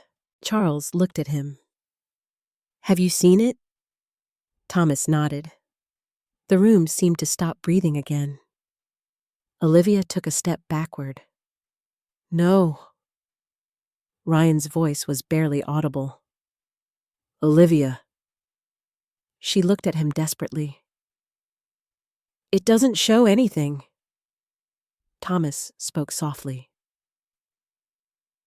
It shows Mrs. Wellington stopping. Nobody moved. It shows her looking directly at Diane. My hands became cold. It shows her raising the glass. Ryan closed his eyes. Thomas lowered his voice. And it shows her smiling before the wine spilled. The silence that followed felt endless. Olivia looked around the room. No one came to her defense. Not Ryan. Not Michael. Not even Vanessa, who sat frozen at a nearby table. Ryan's voice cracked. Tell me it isn't true. She stared at him. Ryan, please. The little boy I had raised suddenly appeared in his face. Not the husband, not the executive, not the heir. Just Ryan. The child who once cried beside me on the dock. She looked away, and that silence became her answer. Ryan stepped backward. Oh my God. Michael slowly sat down. Several guests lowered their eyes. Others looked openly shocked. Because cruelty becomes very difficult to defend once truth enters the room. Olivia suddenly turned toward me. You won. I shook my head. This isn't winning. Yes, it is. She laughed bitterly. You have the foundation. I never wanted this. She stared at me. Then why are you taking it? I looked around the ballroom, at the donors, the employees, the family, the people Edward had spent his life serving. Then I answered honestly. Because Edward asked me to. Her face hardened. And what happens to me now? I looked at Charles. He said nothing. Because this decision belonged to me. The entire room waited. I thought about the restroom, the laughter, the words. She's just the last reminder of the past. I thought about the dress, the humiliation, the loneliness. But I also thought about Edward, his kindness, his wisdom, his belief that character mattered. I finally spoke. Tonight isn't about punishment.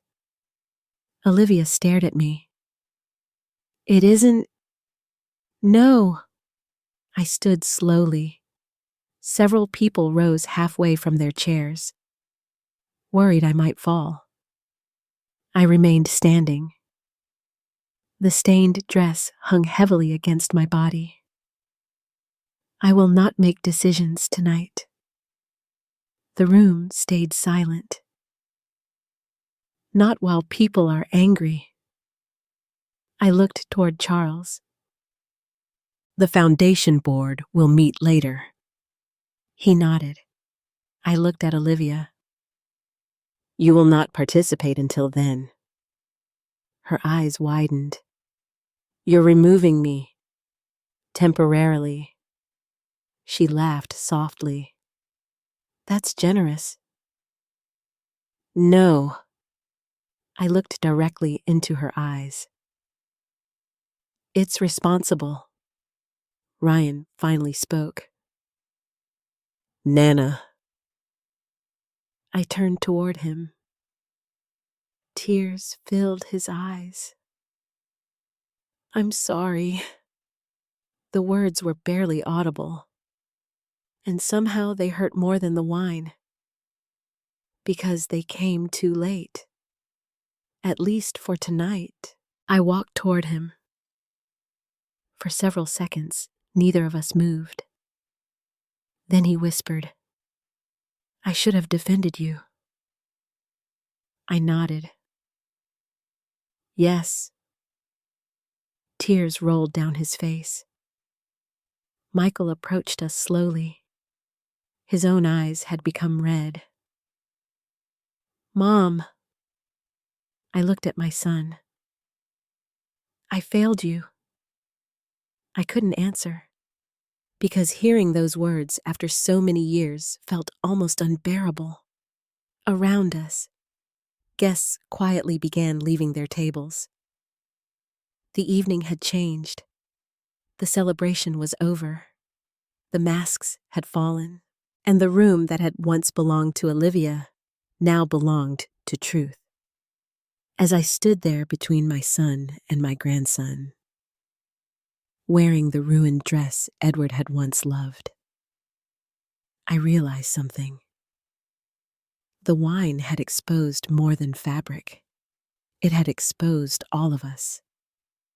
And while the guests slowly walked toward the exits, one question remained inside my heart. Could a family survive after finally seeing itself clearly? I did not know, but I knew the answer would begin with Ryan. Because for the first time in years, my grandson was looking at me again. Really looking. And in his eyes, I could see the little boy Edward and I had raised, trying desperately to find his way home. The ballroom slowly began to empty. Some guests quietly gathered their coats. Others whispered near the exits. Several longtime donors approached me one by one, squeezing my hand, offering sympathy, apologizing for remaining silent earlier in the evening. I should have said something. We all should have. Edward would be proud of you. I thanked them politely, but inside, I felt exhausted. The emotional weight of the evening had settled into my bones. The wine had dried. My feet hurt. My heart hurt even more. Across the room, Olivia sat alone. Vanessa had already left. Several board members avoided looking at her. Ryan stood near the windows overlooking the harbor, staring into the darkness. Michael sat with his elbows resting on the table, his head lowered. For the first time in years, my family looked honest. Broken, but honest. Charles approached me. Diane. Yes. The hotel has arranged a private room if you'd like some privacy. I nodded. Thank you. Helen accompanied me upstairs to a small sitting room overlooking the water. The room was quiet. Soft lamps illuminated the walls. Outside, the harbor lights reflected against the dark water. I sat carefully on a sofa. Only then did I realize how tired I was. Helen brought me tea. For several minutes, neither of us spoke. Finally, she said, Mr. Edward knew.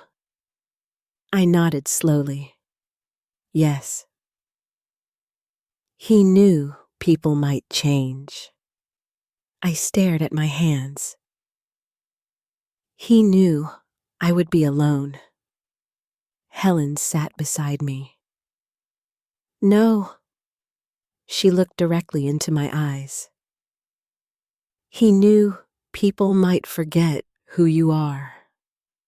Those words stayed with me because they felt true. Edward had not feared my weakness. He had feared their blindness.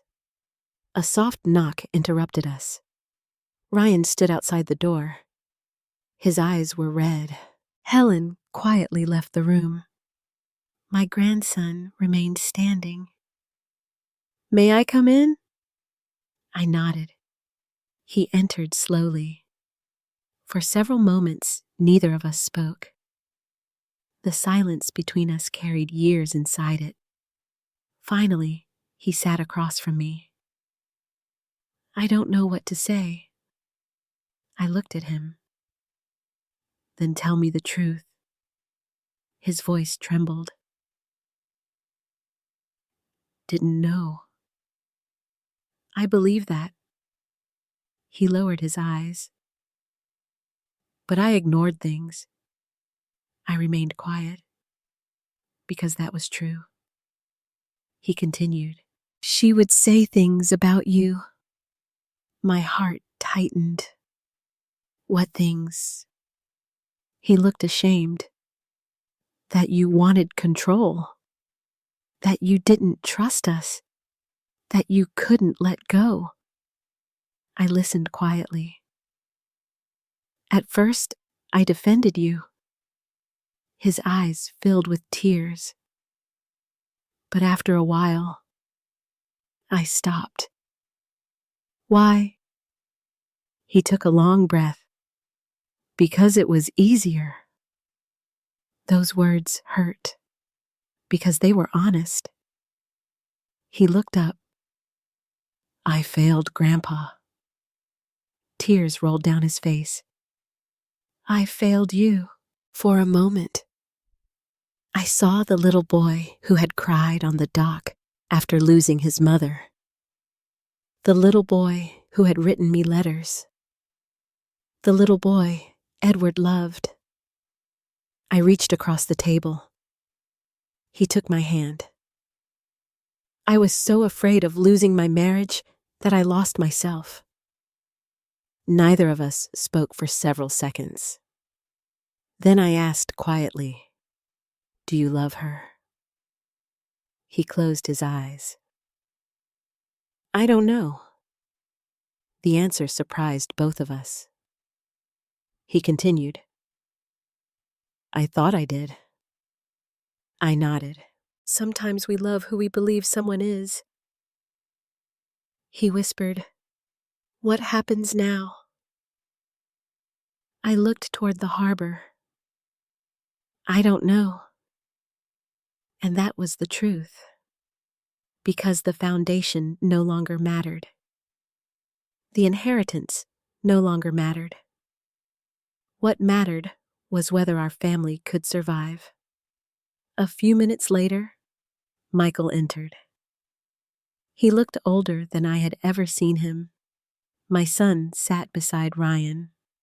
For a long time, neither of them spoke.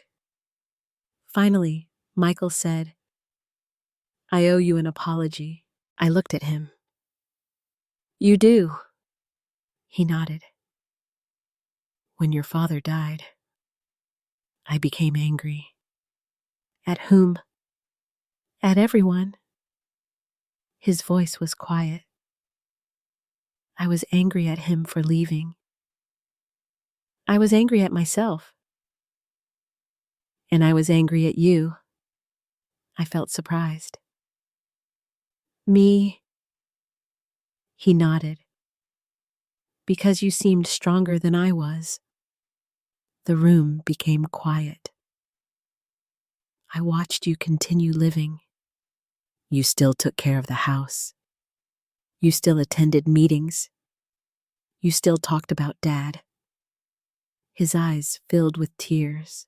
And I couldn't. I had never known. For 3 years, I believed my son had stopped caring. Instead, he had been grieving alone. I began avoiding you because every time I saw you, I saw him.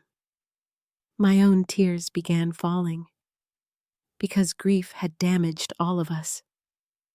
Michael looked at Ryan. I also let him grow up. Ryan lowered his head. I stopped being his father. Ryan shook his head. Dad. No. Michael looked directly at his son. I left you alone after your mother died. Ryan began crying. I know. No. You don't. Michael's voice broke. Your grandparents raised you because I couldn't. Silence filled the room. 3 generations. 3 wounded people. And for the first time in years, nobody was pretending. Finally, Ryan spoke. I don't know what to do about Olivia. Michael remained quiet. I answered gently. You tell the truth. Ryan wiped his eyes. What if the truth destroys everything? I thought about Edward, his letter, his wisdom. Then I answered, lies already did. Nobody spoke, because all of us knew it was true. An hour later, Charles joined us. He carried a small envelope. My heart immediately recognized it. The envelope from Edward's office. He sat beside me. He asked me to give this to you tonight. I looked at it carefully. My name appeared on the front. In Edward's handwriting, Diane. My hands trembled. For several moments, I couldn't open it. Finally, I broke the seal. Inside was a single letter. I recognized his writing immediately. My dearest Diane, if you are reading this, then the evening has probably been difficult. I smiled through tears. He knew. He always knew. I continued reading. People often reveal themselves when they believe the person protecting you is gone. But I am not truly gone. Everything we built together belongs to your judgment now. Do not lead with anger. Do not lead with fear. And do not mistake kindness for weakness. Our family may disappoint you. Forgive them if they earn it. Protect yourself if they do not. Most importantly, remember something I spent 52 years trying to tell you. You were never standing behind me. You were always standing beside me. Love always. Edward. I could no longer read. The tears became overwhelming. Ryan was crying. Michael was crying. Even Charles removed his glasses.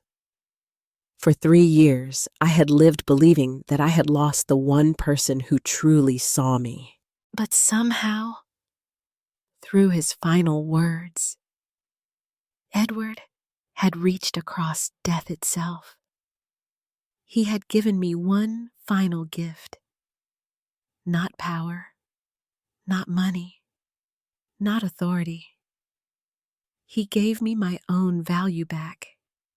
And as I sat between my son and grandson, holding the letter against my chest, I realized that the hardest decisions still lay ahead. Because forgiveness had entered the room. But forgiveness and trust are not the same thing. And somewhere downstairs, Olivia Wellington sat alone, waiting to learn whether our family still had room for her. The sun had not yet risen when I finally left the hotel. The ballroom was empty.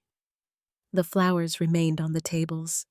Half-filled wine glasses sat abandoned beside folded napkins. The celebration that had begun as a tribute to the Wellington Foundation had ended as something entirely different. Truth had walked into the room, and truth rarely leaves quietly. Helen drove me home. Neither of us spoke much during the ride. Charleston's streets were empty. The harbor lights slowly faded behind us as dawn approached. When we reached the house, I stood for several moments on the front porch. For years, I had entered this home feeling alone. Tonight, strangely, I did not.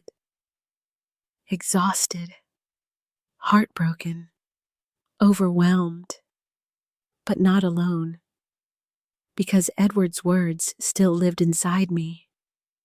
You were never standing behind me. You were always standing beside me. I walked into his office before going to bed. The letter remained in my hands. I sat in his chair. For the first time in 3 years, I spoke to him without anger. You knew. The morning light slowly entered the room, and somehow I felt his presence.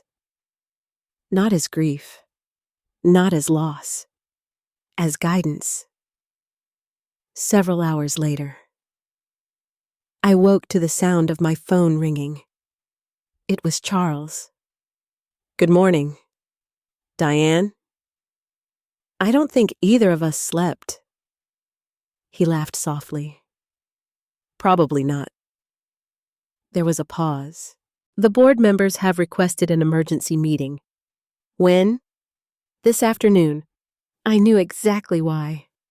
The foundation, Olivia, the succession plan, everything Edward had protected. Charles spoke carefully. You don't have to make decisions today. Yes, I do. Silence. Then he said, Edward would agree. After hanging up, I walked through the house. Every room carried memories. Ryan learning to ride his bicycle. Michael opening Christmas presents. Edward reading newspapers beside the fireplace. I realized something. This house had witnessed love, but it had also witnessed silence. And silence had nearly destroyed us. Shortly before noon, Michael arrived. He stood on the porch looking older than I had ever seen him. For a moment, neither of us spoke. Then he said, I brought lunch. I almost smiled. He held up 2 paper bags. Your favorite chicken salad. The last time my son had come to the house alone had been nearly 8 months earlier. We sat in the kitchen, the same kitchen where Edward and I had built our company. For several minutes, we ate quietly. Finally, Michael spoke. I don't know how to fix this. I looked at him. You can't. He frowned. What? You can't fix years in one day. His eyes lowered. I should have been there. Yes. I should have called. Yes. I should have visited. I nodded. Yes. Tears appeared in his eyes. I was ashamed. Of what? He took a long breath. That Dad trusted you more than me. The words surprised me. Michael. He always listened to you. I sat quietly. He always asked your opinion. His voice trembled. And after he died, I felt like I lost both of you. I had never understood. For years, I believed my son simply stopped caring. Instead, he had been carrying his own pain. I thought if I stayed away, it would hurt less. I reached across the table. It didn't. He shook his head. No. Then he whispered, I lost my father. His voice broke. And then I lost my mother too. We both cried, because grief had been sitting between us for 3 years. That afternoon, Ryan arrived. He looked exhausted. He had not slept. His eyes were swollen. He stood in the doorway exactly as he had when he was a little boy after breaking something. Nana? I nodded. He entered. Michael remained at the table for several moments. None of us spoke. Then Ryan quietly said, Olivia left. I looked up. What do you mean? She went to stay with her sister. His voice sounded empty.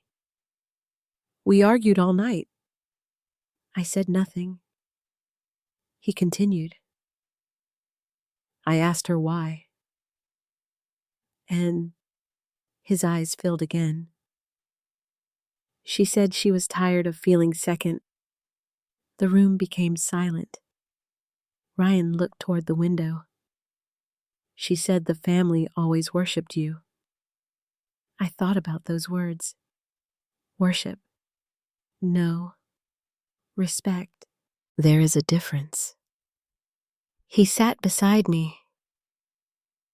I don't know who my wife is anymore. I answered honestly. Maybe you're seeing her clearly for the first time. He lowered his head. I ignored too much. I nodded. Yes.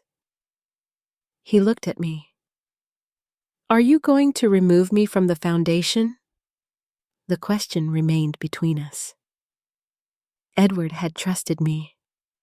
Now the decision belonged to me. I looked at my grandson. Not the executive, not the heir. The boy I had raised. The man who had failed me. And the man who was trying to return? I don't know. His face fell. But I know this. He looked up. Leadership is earned. He nodded slowly. I understand. That afternoon, we drove to the foundation offices. The board members had gathered. Charles sat beside Thomas Reed. Several longtime donors attended. The atmosphere felt heavy. Nobody knew what would happen. I entered the room. Everyone stood. For the first time in years, they looked at me not as Edward's widow, not as a symbolic figure, but as the person Edward had chosen. I sat at the head of the table, Edward's chair, the chair I had avoided since his death. Charles spoke. The authority now rests with Diane Wellington. The room became quiet. I looked around the table. I have spent the last 3 years believing I no longer belonged here. Several people lowered their eyes. Last night changed that. I paused. But this foundation does not exist to punish people. Thomas nodded. Several others agreed. I continued. Effective immediately. Olivia Wellington is removed from all foundation activities pending a full review. Nobody objected. All financial decisions made during the last 2 years will be independently audited. Again. Silence. I looked toward Ryan. His face remained pale. Ryan Wellington will temporarily step away from all leadership responsibilities. He nodded slowly. I understand. I continued. This is not punishment. I looked directly at him. It is time to remember who you are. His eyes filled with tears. The meeting ended quietly. No shouting, no revenge, no public humiliation, only consequences. As everyone left, Charles remained behind. He looked at me carefully. "Are you all right?" I thought about the ruined dress, the wine, the letter, the years of loneliness, the family sitting in my kitchen, and Edward's final gift. "Not yet," he smiled gently. "But someday." I looked out the window toward the harbor. Perhaps because healing had begun, but trust had not returned. And somewhere across Charleston, Olivia Wellington sat alone, finally understanding that the future she had tried to take could never be won through humiliation. It could only be earned. And for the first time since Edward died, I was no longer waiting for someone else to decide my worth. I had finally remembered it myself. 3 days passed before I saw Olivia again. Those 3 days felt longer than the previous 3 years. The newspapers never learned what happened at the gala. The Wellington family had spent decades protecting its privacy, and Charleston still respected certain boundaries. But within our world, everything had changed. The foundation offices became quiet. Board members called me personally. Old friends visited the house. Donors sent letters. Several people admitted something painful. "We saw what was happening. We should have spoken sooner. I thought you wanted distance." I listened politely, yet I realized something important. Silence rarely belongs to one person. Entire families can become silent. Entire communities can become silent. And once silence settles into a room, truth begins to disappear. Ryan came to the house every afternoon. At first, our conversations were awkward. He helped me in the garden. He repaired a broken fence. He cleaned the old fishing equipment that had belonged to Edward. Small things, ordinary things. But healing often begins with ordinary things. One afternoon, we sat on the dock together. The same dock where he had cried after his mother's death. The same dock where Edward had taught him to fish. The water moved quietly beneath us. Ryan stared across the marsh. "I filed for a separation." I turned toward him. "When?" "Yesterday." I remained silent. He looked down. "She didn't want to stay." "What happened?" He sighed. "We argued for hours." His voice sounded exhausted. "She said everyone chose you." I looked at him carefully. "And you?" He wiped his eyes. "I chose the truth." The answer carried enormous pain. Because despite everything Olivia had done, Ryan had loved her. Losing an illusion can hurt as much as losing a person. I still care about her. I know. I don't know if that makes me weak. I shook my head. No. He looked at me. What makes someone weak? I thought about Edward, about the letter, about the years of silence. Then I answered, knowing the truth and refusing to face it. Ryan lowered his head. I did that. Yes. He accepted the answer, because sometimes love requires honesty more than comfort. Later that evening, Michael arrived. The 3 of us had dinner together for the first time in years. No foundation discussions, No arguments, no business, just family. Halfway through the meal, Michael suddenly laughed. Ryan looked surprised. "What?" Michael smiled. "I was remembering your grandfather." I looked up. "What about him?" "He once burned Thanksgiving dinner." Ryan began laughing. "No way." "It's true." I smiled. "He forgot the turkey." Michael nodded. "He blamed the oven." For the first time in years, the house filled with laughter. Not forced laughter, real laughter. And I suddenly understood something. Grief had stolen our memories. We had become so afraid of pain that we stopped speaking about Edward, as if silence protected us. But silence only separated us. The following morning, Charles called. "There's a situation." I immediately understood. "Olivia?" "Yes." An hour later, she arrived at my house. Alone. No makeup. No expensive dress. No confidence. She stood on my porch, holding a small envelope. For several moments, neither of us spoke. Finally, she said, "I don't expect forgiveness." I invited her inside.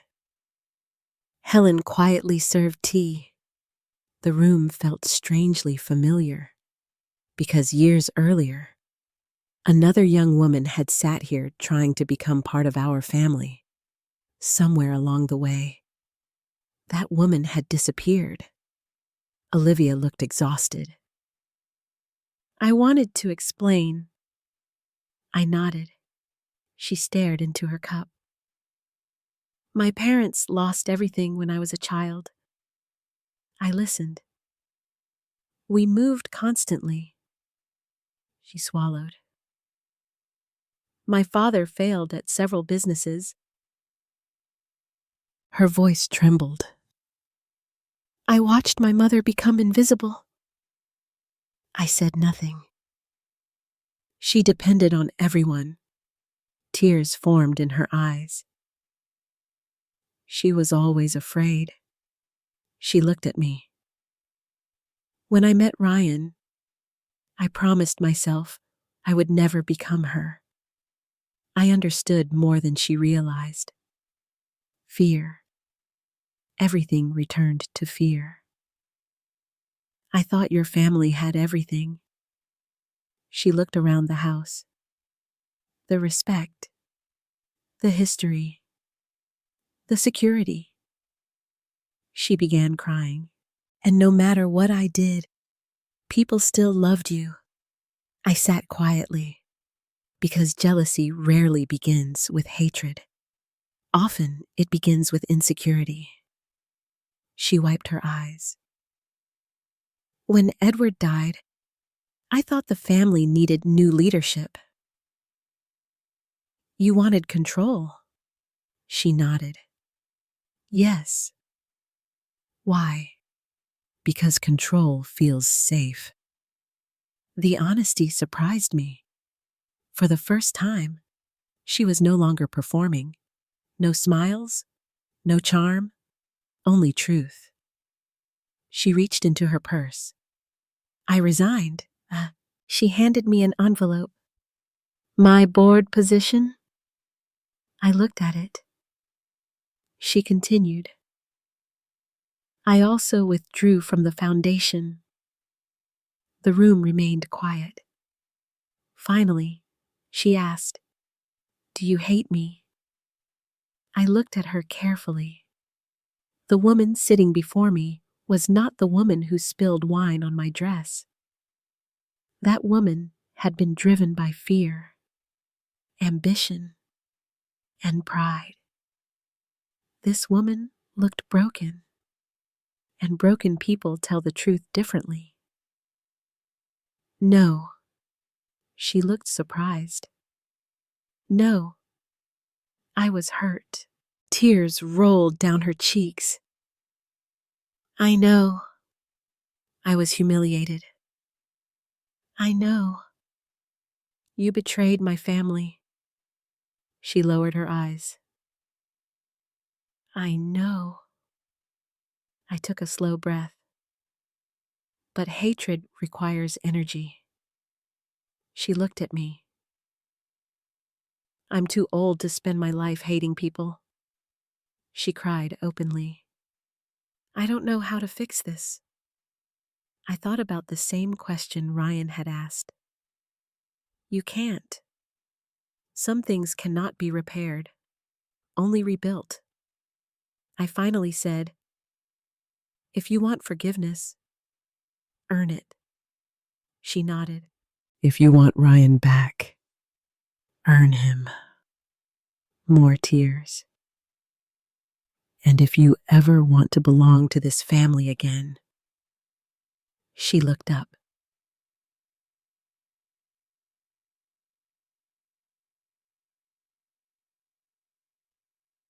Learn the difference between leadership and power.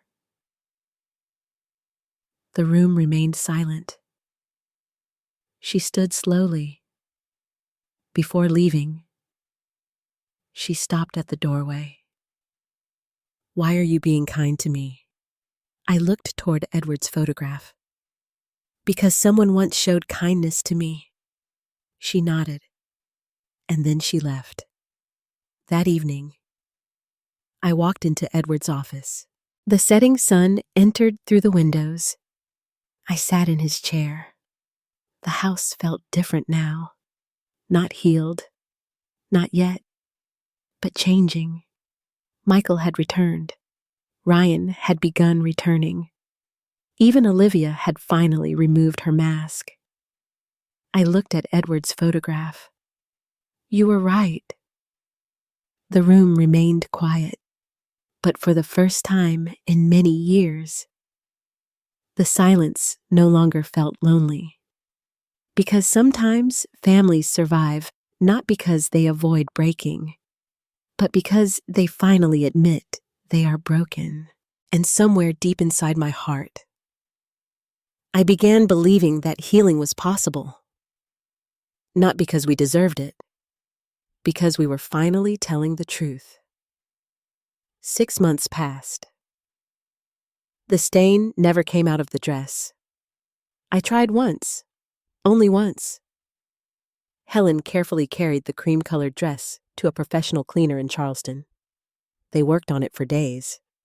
When the dress returned, the red mark had faded slightly, but it remained. At first, I considered throwing it away. Every time I looked at it, I remembered the ballroom, the silence, the humiliation, the feeling of standing alone. But one evening, I carried the dress into Edward's office. I laid it across the back of his chair. And suddenly, I realized something. The stain no longer represented the worst night of my life. It represented the night I finally stopped disappearing. Life moved quietly after the gala. The newspapers never reported the story. The foundation completed its financial review. No fraud had occurred. No money had been stolen. The damage had been emotional rather than financial. And sometimes emotional damage lasts much longer. Ryan returned to work several months later. Not as chairman, not as heir, simply as an employee. He requested it himself. I want to earn my place. For the first time in years, I saw his grandfather in him. He arrived early. He stayed late. He visited scholarship recipients. He attended community meetings. He listened. One afternoon, he came to my house carrying an old tackle box. I recognized it immediately. Edward's fishing equipment. I found it in the garage. I smiled. I haven't seen that in years. He sat beside me on the porch. I was thinking about Grandpa. I looked toward the marsh. So was I. Ryan swallowed. I finally understand what he meant. What? Leadership. I remained quiet. He continued. I thought leadership meant inheriting something. I nodded, but Grandpa believed leadership meant serving people. Yes. He looked at me. And you. I smiled gently. Especially me. He laughed softly through tears. Especially you. Michael changed as well. He began visiting every Sunday. Sometimes we cooked together. Sometimes we walked through the gardens. Sometimes we simply sat in silence. Healthy silence. Not the silence that separates people. The silence that exists between people who no longer need to hide. One afternoon, he brought an old photograph. It showed Edward, Michael, Ryan, and me standing beside the original warehouse. The company had only 3 employees then. We looked exhausted and happy. Michael smiled. I forgot this existed. I touched the photograph. No. He looked at me. What? We didn't forget. I looked toward the window. We just stopped looking. Those words seemed to heal something inside him. As for Olivia, she moved to Savannah. She and Ryan eventually divorced. The process remained respectful. Painful, but respectful. Several months after leaving Charleston, she wrote me a letter. The handwriting looked uncertain. Dear Diane, I spent most of my life believing that power could protect me. I now understand that fear was making my decisions. I hurt you. I hurt Ryan. I hurt myself. You showed me kindness when I deserved anger. I do not expect forgiveness, but I wanted you to know that I finally understand what you tried to teach me. Leadership is service. Thank you. Olivia. I read the letter twice. Then I placed it inside Edward's desk. Not because everything had been repaired, because healing deserves a place to live.